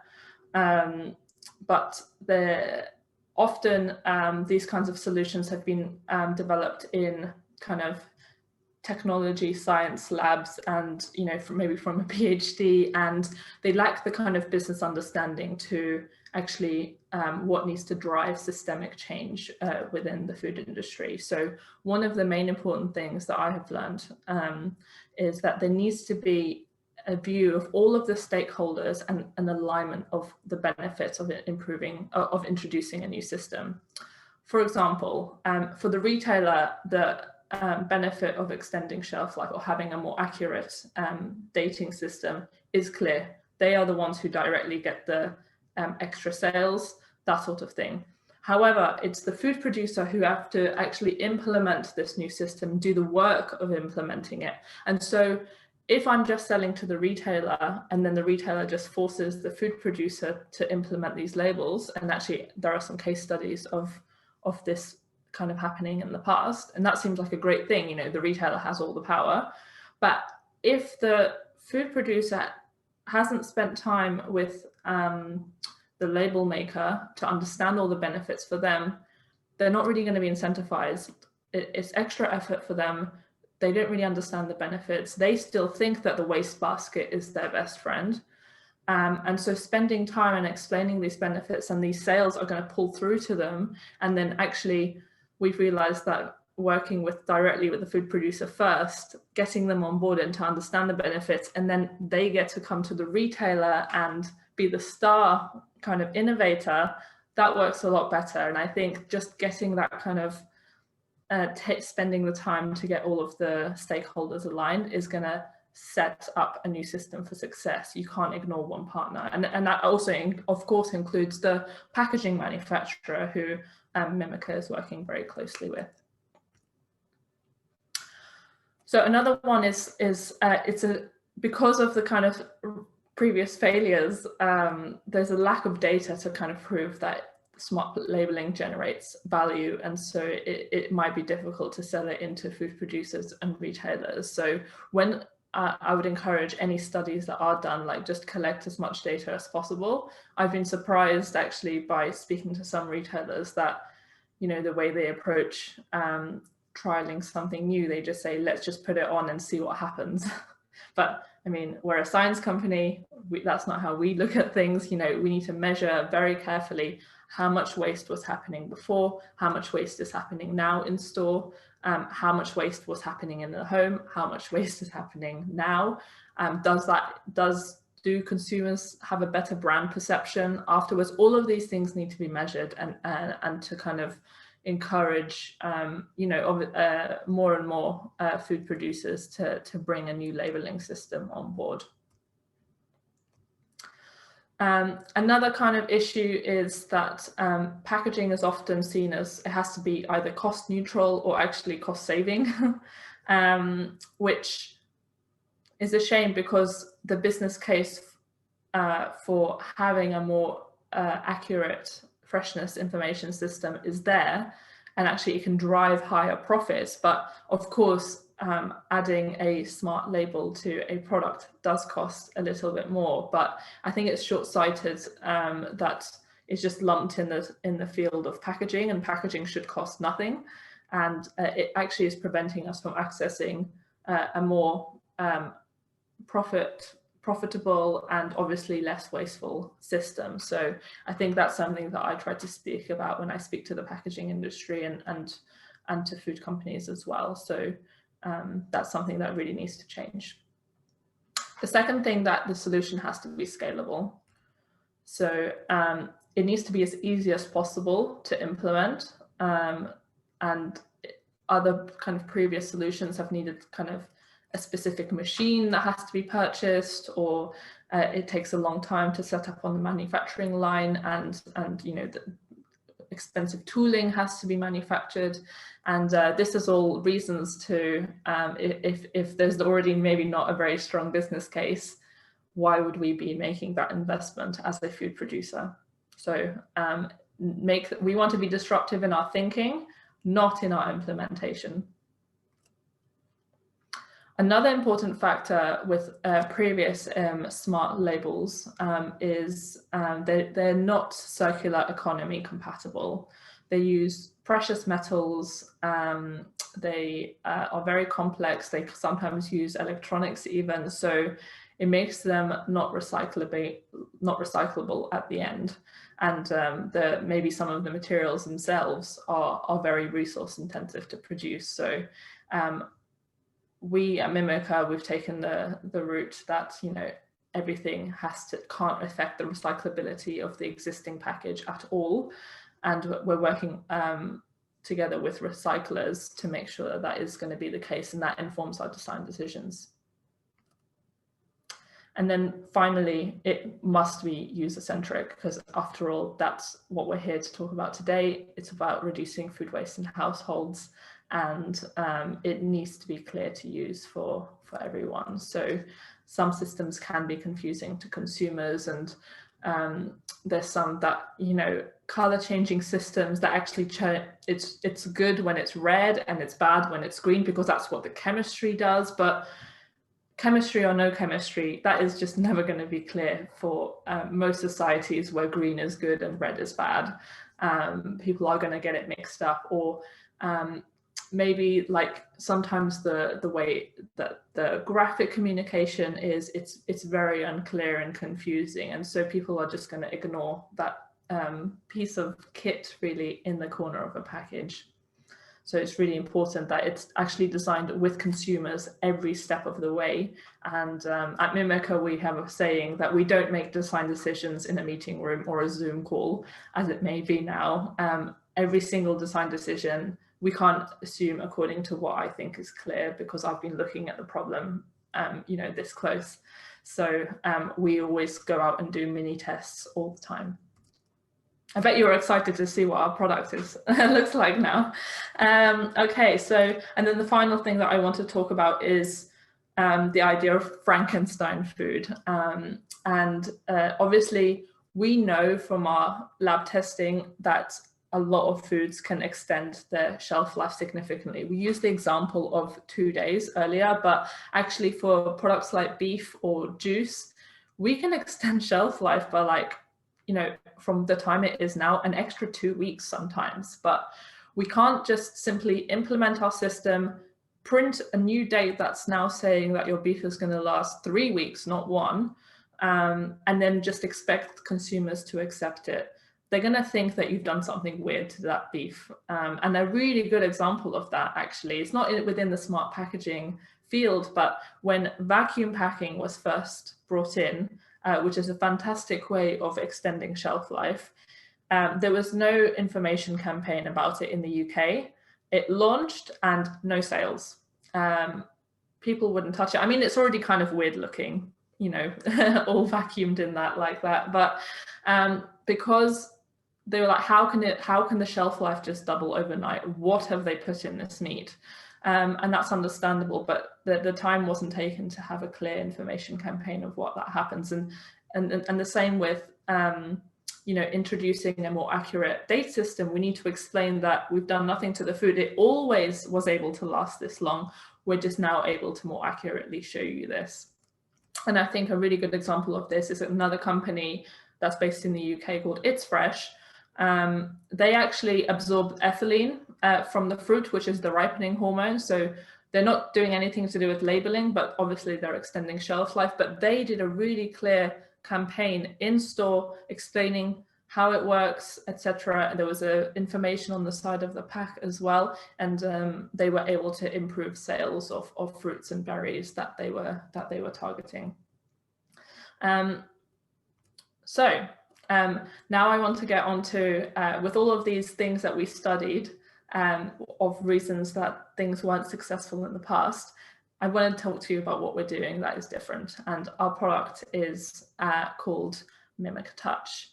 So using chemistry and smart design, we've created a label that that tells you exactly when food spoils according to the real temperature scenario that the food has traveled through.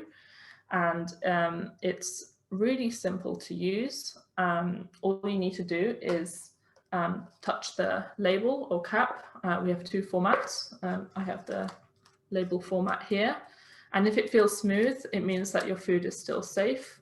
And only when, and fresh, and only when you feel the bumps, like this one here, that's when you know it's no longer good for consumption. So they're actually set up to be activated depending on the packaging requirements, on the producer's requirements. So an example of this is actually our cap. I'm really proud that we were able to innovate because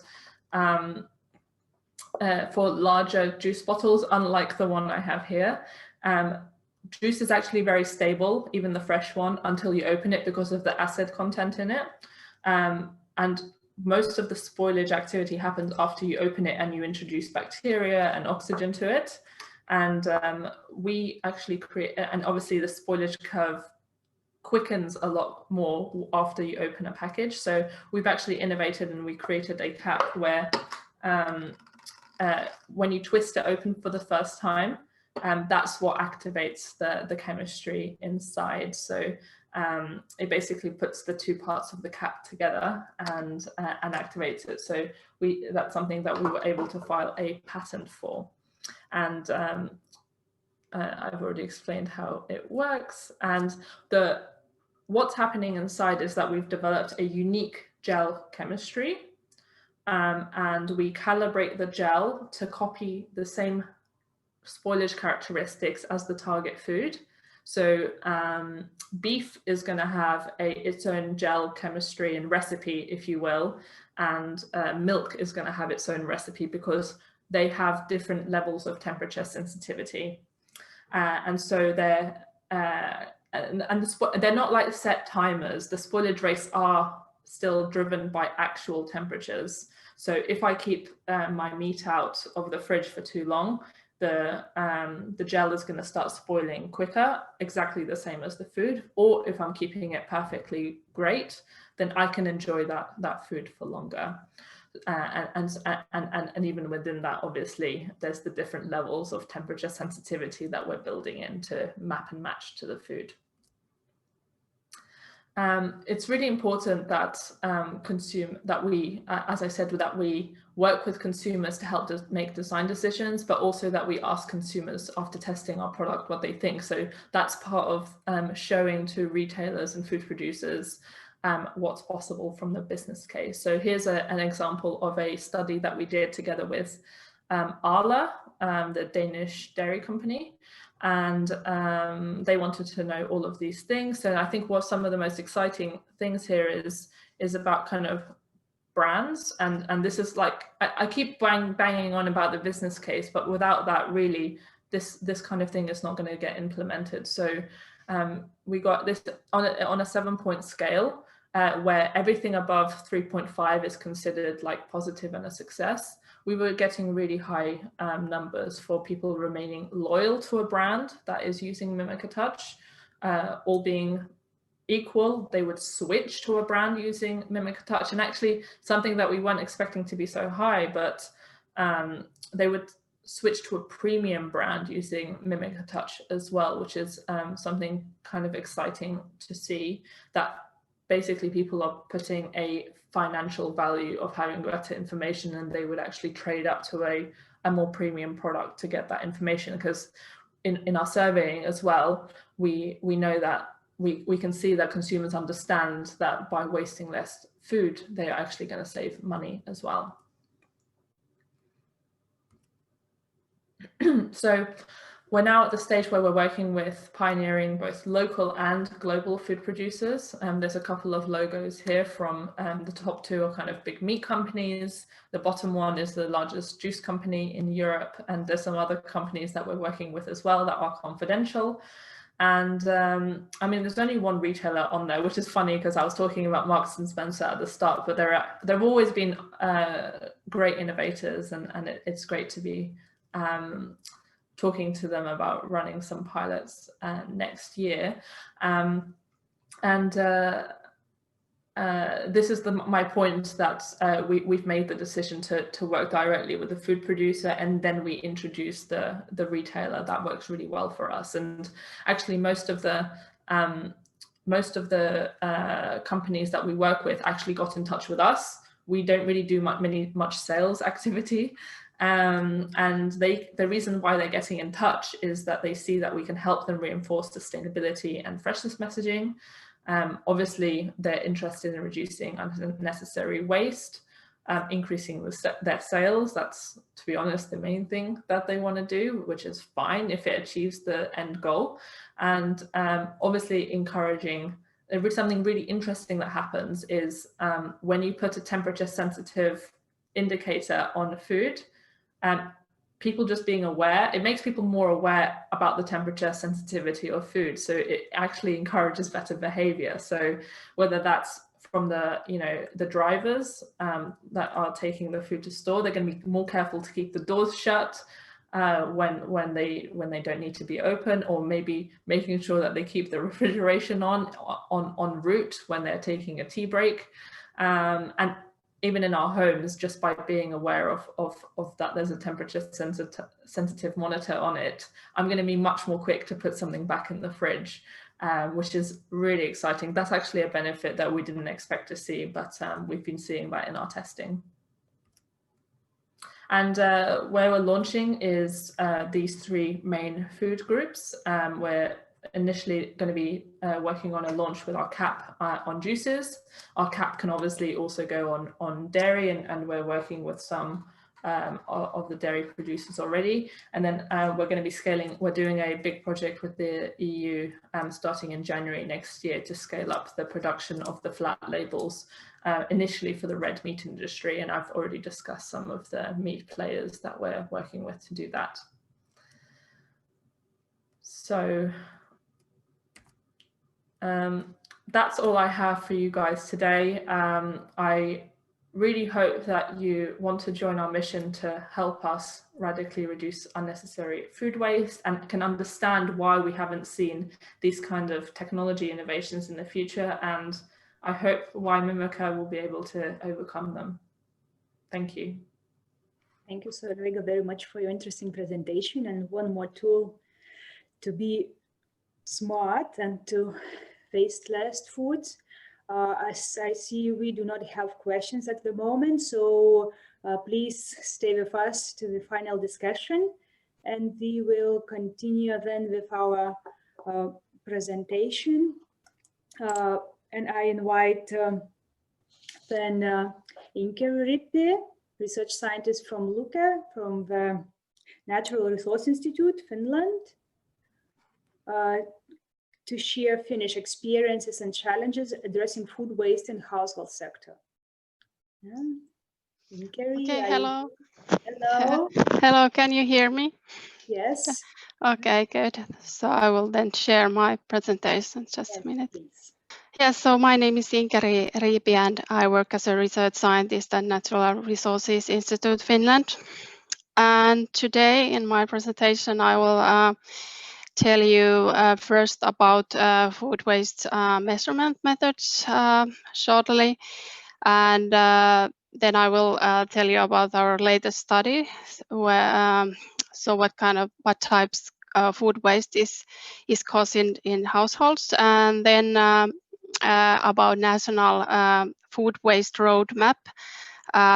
So that is some kind of big picture about food waste, about how food waste should reduce.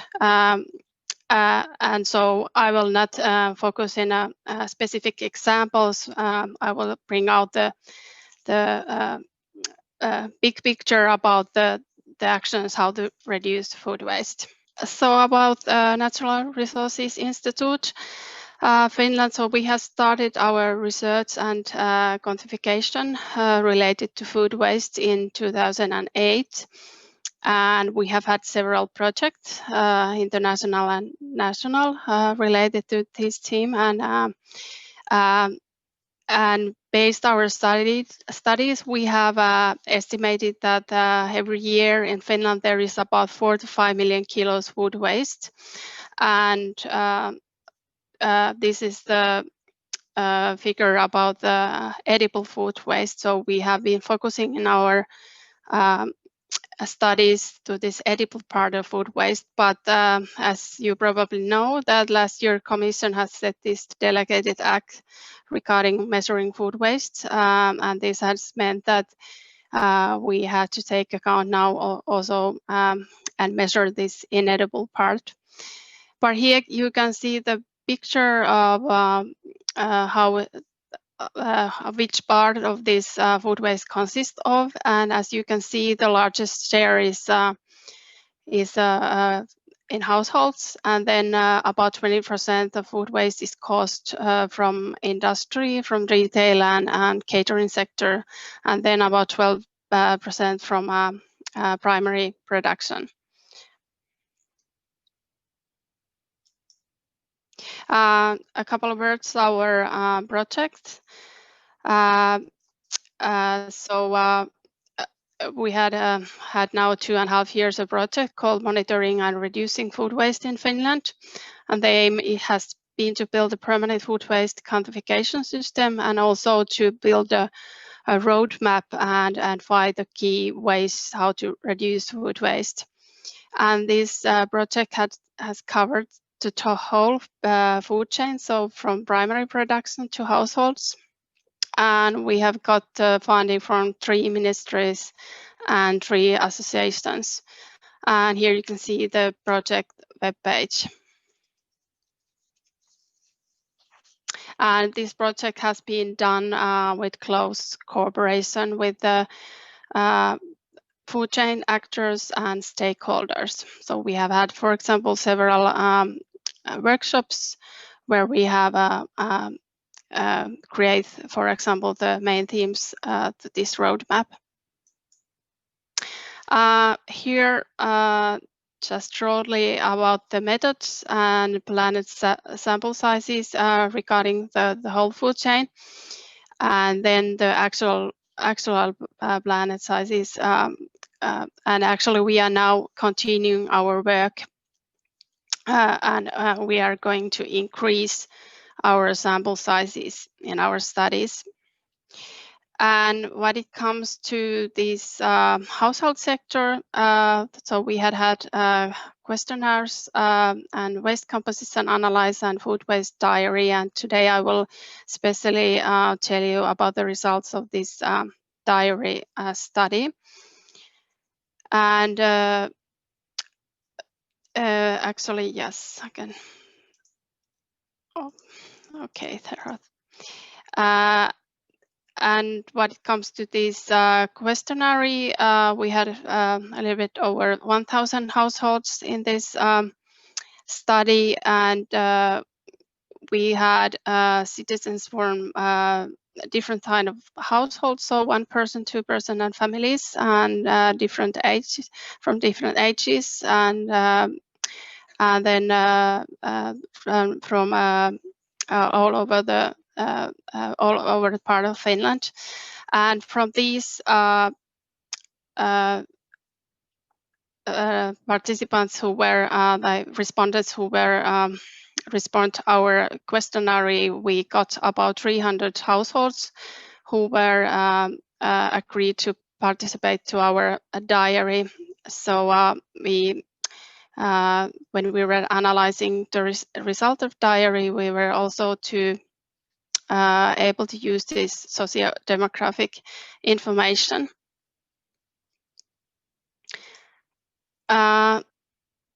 Couple of words about this diary. So at the first time we had a so-called online diary method. So so far we have used scales to evaluate food waste in households, but first time we had this kind of online application which those households were used, and yeah, you can see that the structure of this online application. So first they have marked the dates, and then number of people attended, and then special notes, for example, if they had friends or more people than usually invited or eating food. And then there are different kind of type of wastes. So is it cucumber, tomato, chicken, etc. We had a different kind of categories, and then they also could put the if there didn't exist the exact food product, they could put their own categories there. And then amount of this, there were different kind of unit of measurements. So like gram, piece, deciliter, plate, spoon. And if they had a plate waste, then they could choose, you can see the pictures of the plates. So the plates, how much they had the food waste left. And then we also ask the reason for waste.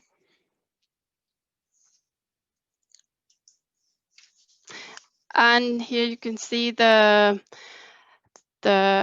figure, what every household got when they were participating to this study. So they got also the information that how much food waste they were lost, and what kind of food waste they were caused in this 2 weeks period.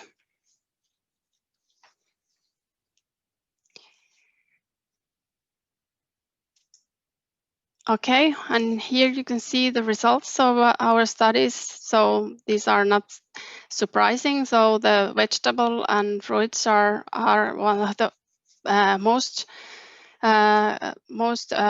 waste food, and then but we had the first time coffee products and liquid products in this calculation. So we had milk before, but not other liquid products. So as you can see, the share of coffee is quite large, and also almost a half of the food waste is caused by vegetable, fruits, and coffee.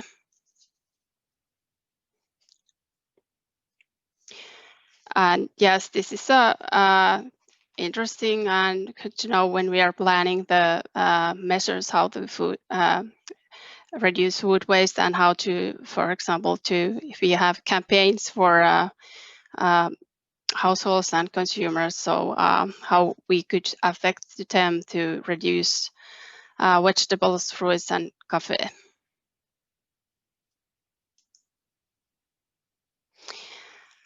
Okay, and then a little bit analyzing of our study.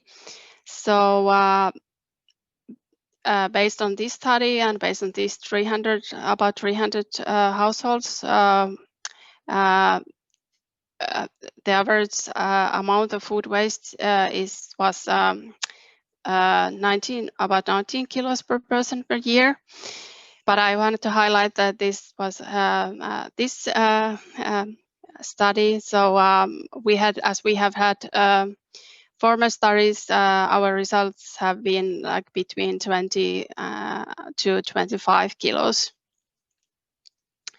And what is interesting that about 80% of those households, the average food waste was 13 kilos per person per year. And then we had 20% of households which average food waste was over 45 kilos, so between the 45 and 105 kilos per person per year. So when we are now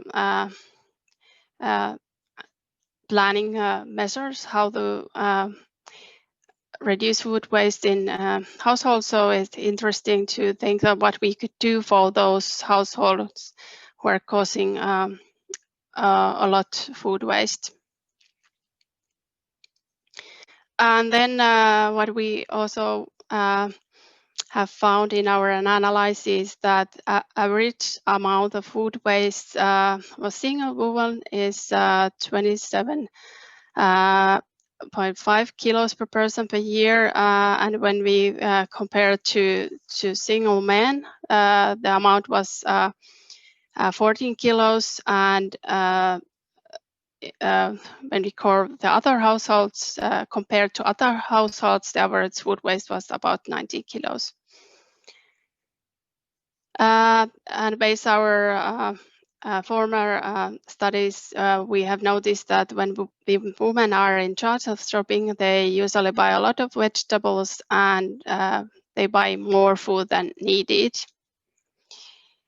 But it has to remember always we have, of course, all methods, we have some kind of weakness. And when it comes to these diary methods, the respondents often underestimate the amount of food waste. So that's why it is important to measure food waste also in other methods, so that we can get a more reliable picture about the amount of food waste. Just a couple of words about our waste composition analysis, which we have made now several times also in big cities in Finland, in 3 biggest cities.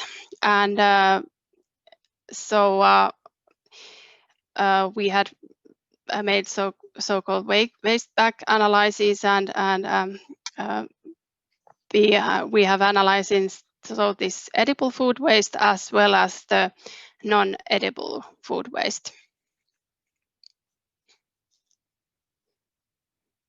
But in the case of this waste composition analysis, the weakness is that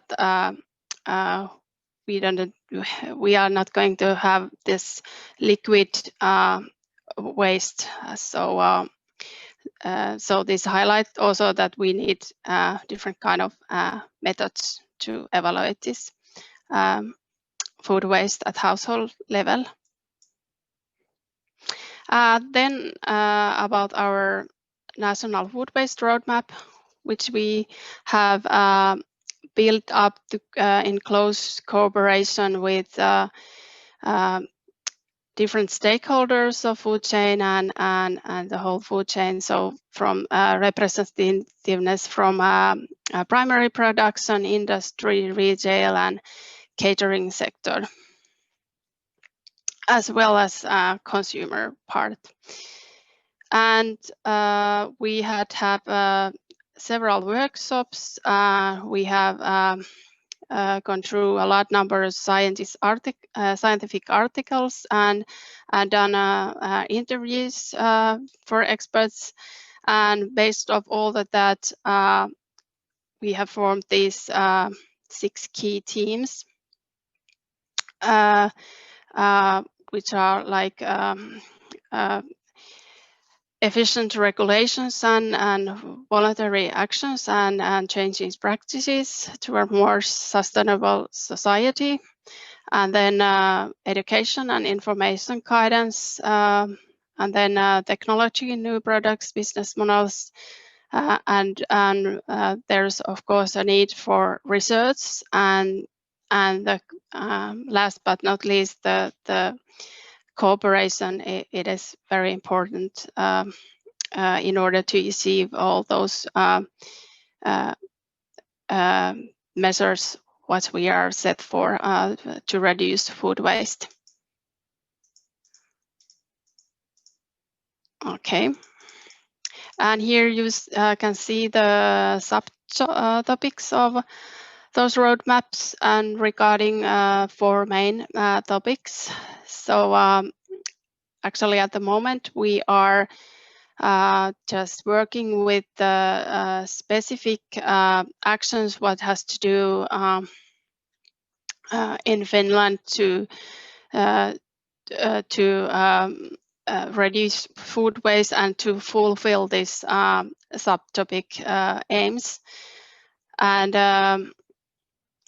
actually I can, here are some, just a minute, I first show this that there are some example of these goals. So for example, related to efficient regulation, we have a national government program, and actually this food waste roadmap, which we are now working with, is one way to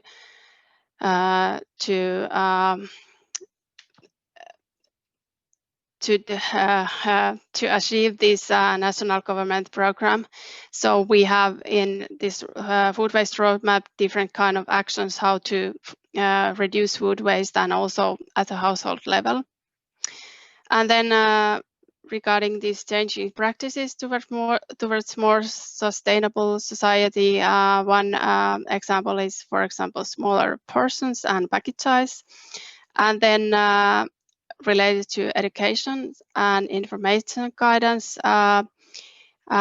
we have, for example, now a national educational program, which we have some goals regarding sustainable development. And when it comes to food waste, we have also have some campaigns at schools, but now our aim is that food waste could be more integrated to this educational program. So it could be part of sustainable, more stronger sustainable development education. And then related to technology, new product and business is one example. Is, for example, this clever fridge to help in reducing food waste at households.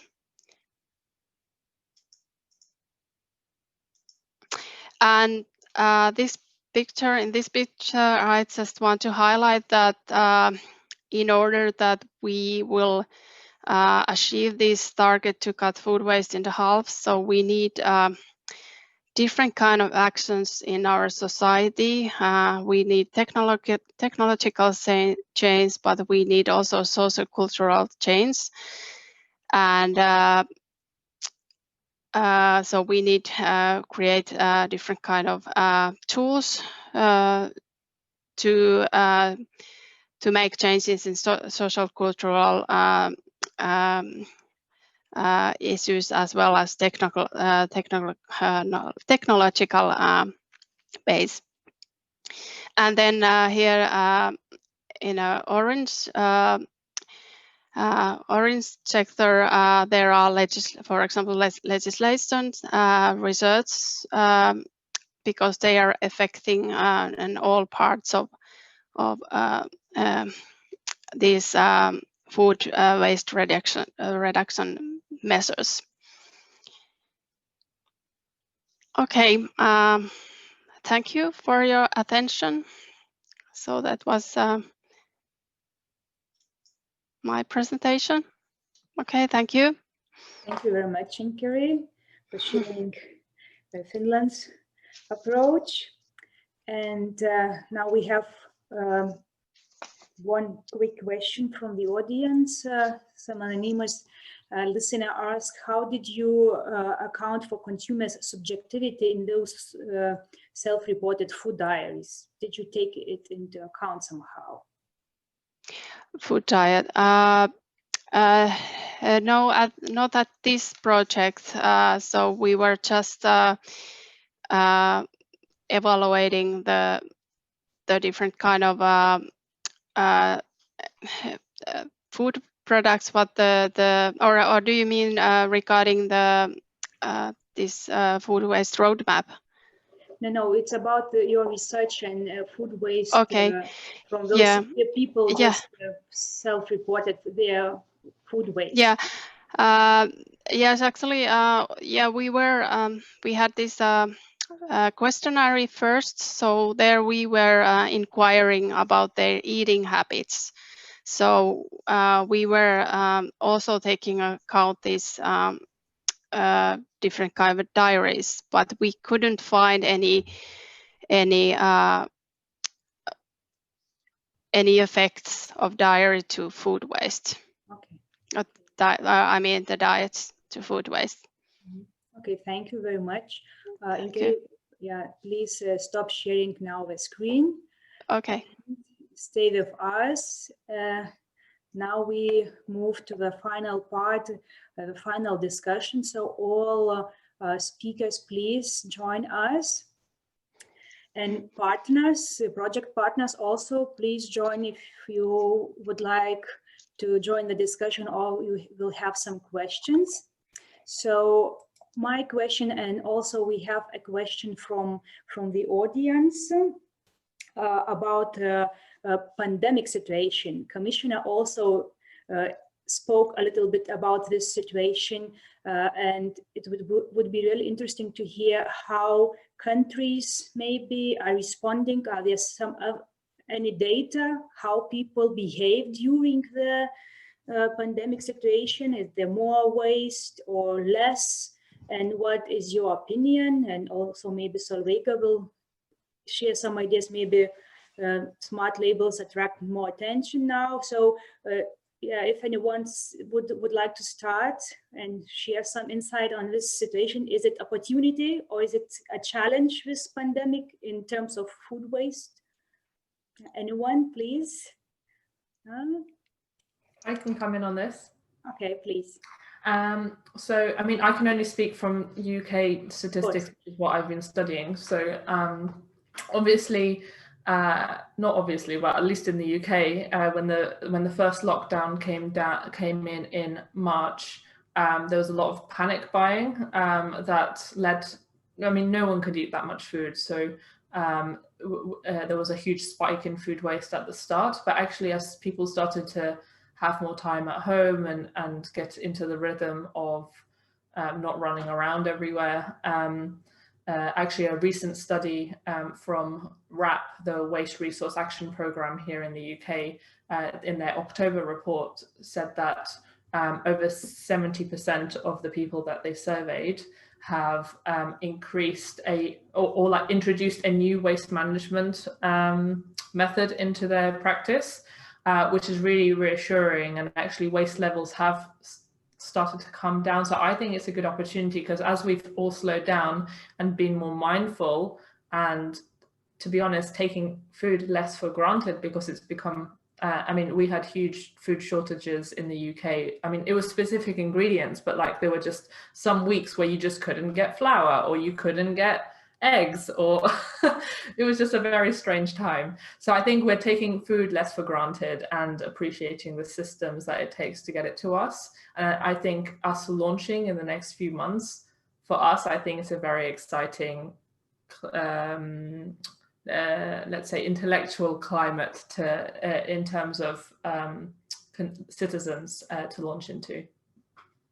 Great, thank you. And I see Elena wants to add. Please. Yes, I think there's already like initial research findings on this effect from at least Italy.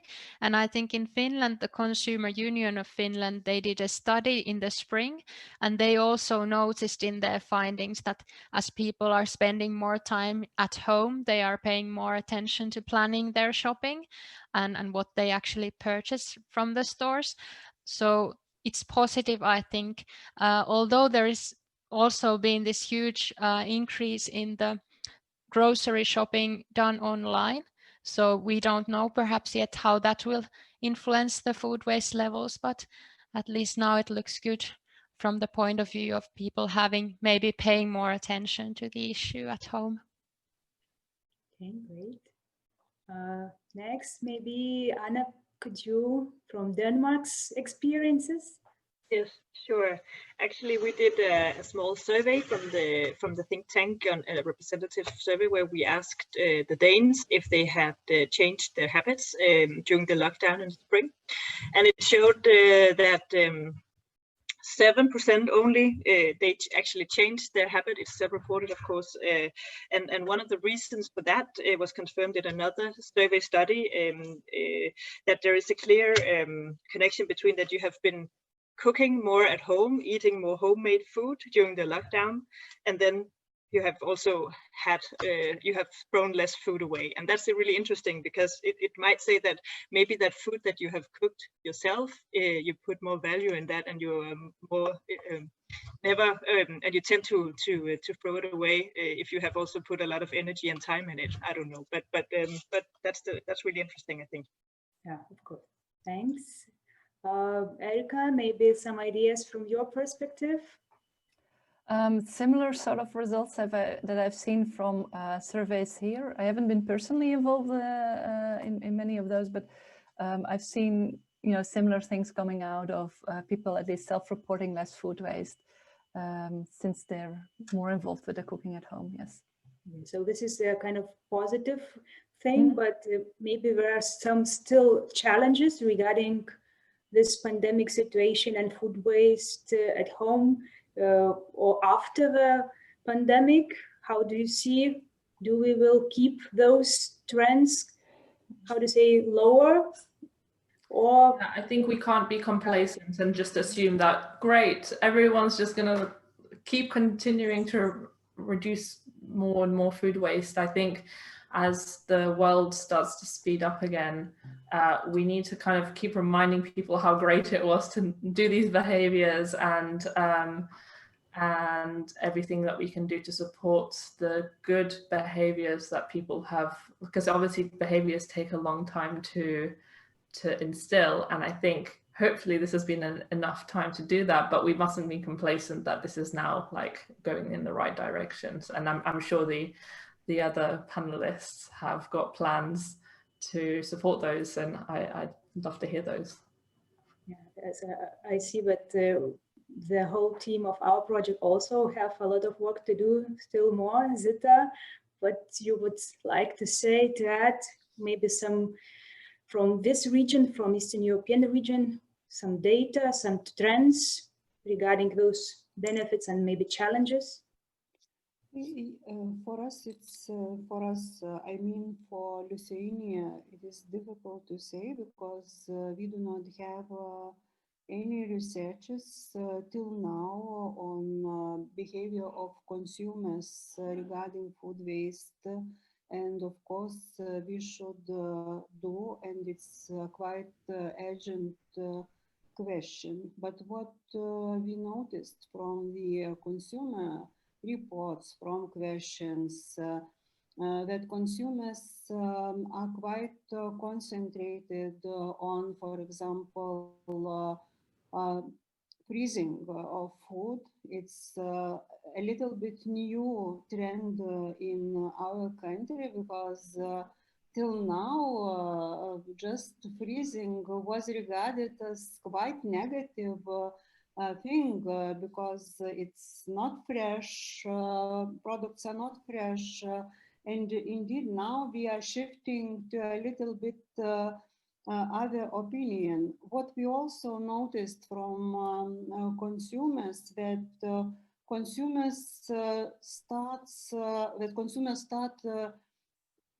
to plan, but planning is a little bit different, because consumers right now are thinking about menu, and the menu is when menu connecting with purchases and list of passages, and of course it's also very, very positive thing. I do not know, but maybe other countries, project countries, could just contribute to this discussion also, if they have just data, or would like to say something about it.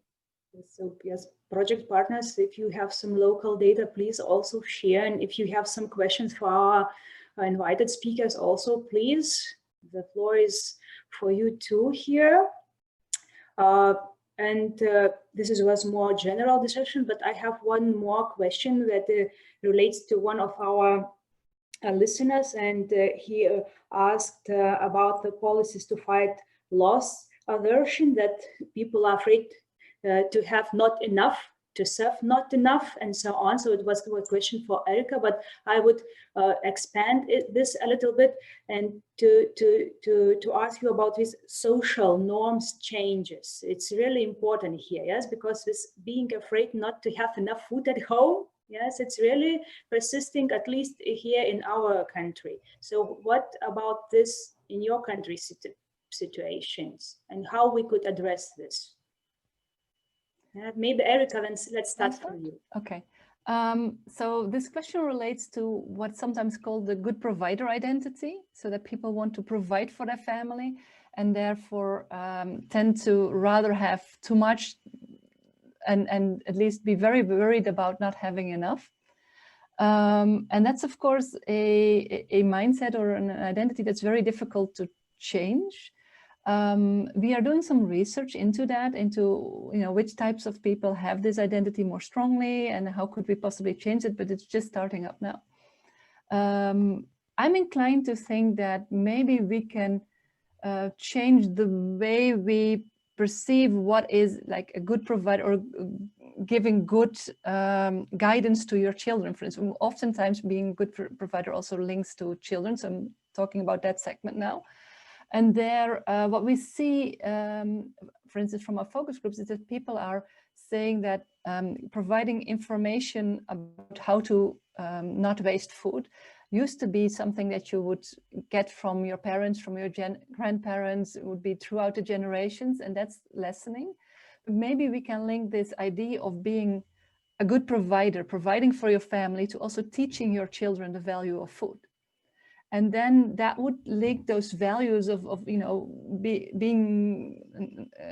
a good role model for your children in a way that it would lead to preventing food waste, rather than being good for your children and providing them with a lot of variety of food that then goes to waste.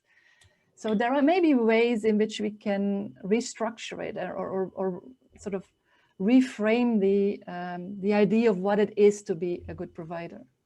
I think that's particularly pertinent in the period leading up to Christmas, which I've been thinking about. Obviously Christmas celebrations are going to be smaller this year. They have to be. I wonder whether that might start like a shift in thinking, like, wow, like, do we really need to cook all this food every year? And it reminds me of I was kind of in the olden days, when I was at an event and there was all this food left over, and I was speaking to someone, about it. And they said that, yeah, but do you know how embarrassing it would be if we served just the right amount like the perfect, like just the perfect amount, and then everything was gone at the end. And I was like, no, that would be awesome. Like why was it awesome to have food left over, to show that you could have more than you needed?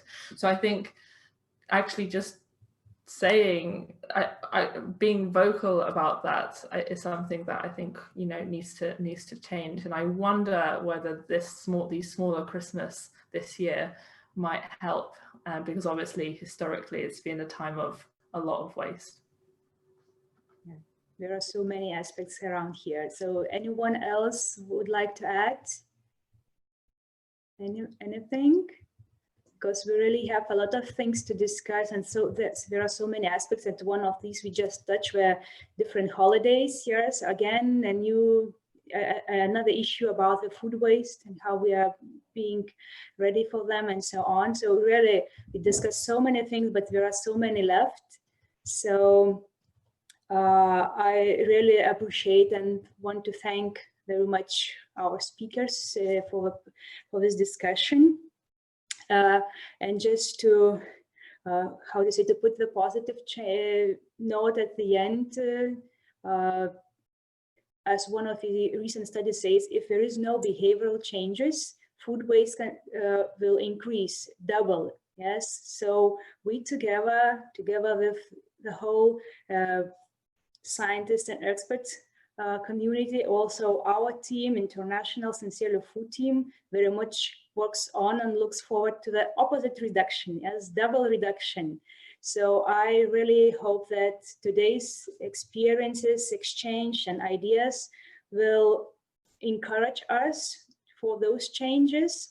So together, we all, International Sincerely Food team, want once again to thank our speakers. It was really a pleasure to have you here. And also we thank all our listeners. We just hope that this really will lead to some changes, behavioral changes. And now we would like just to say goodbye and stay healthy and save food. So bye-bye.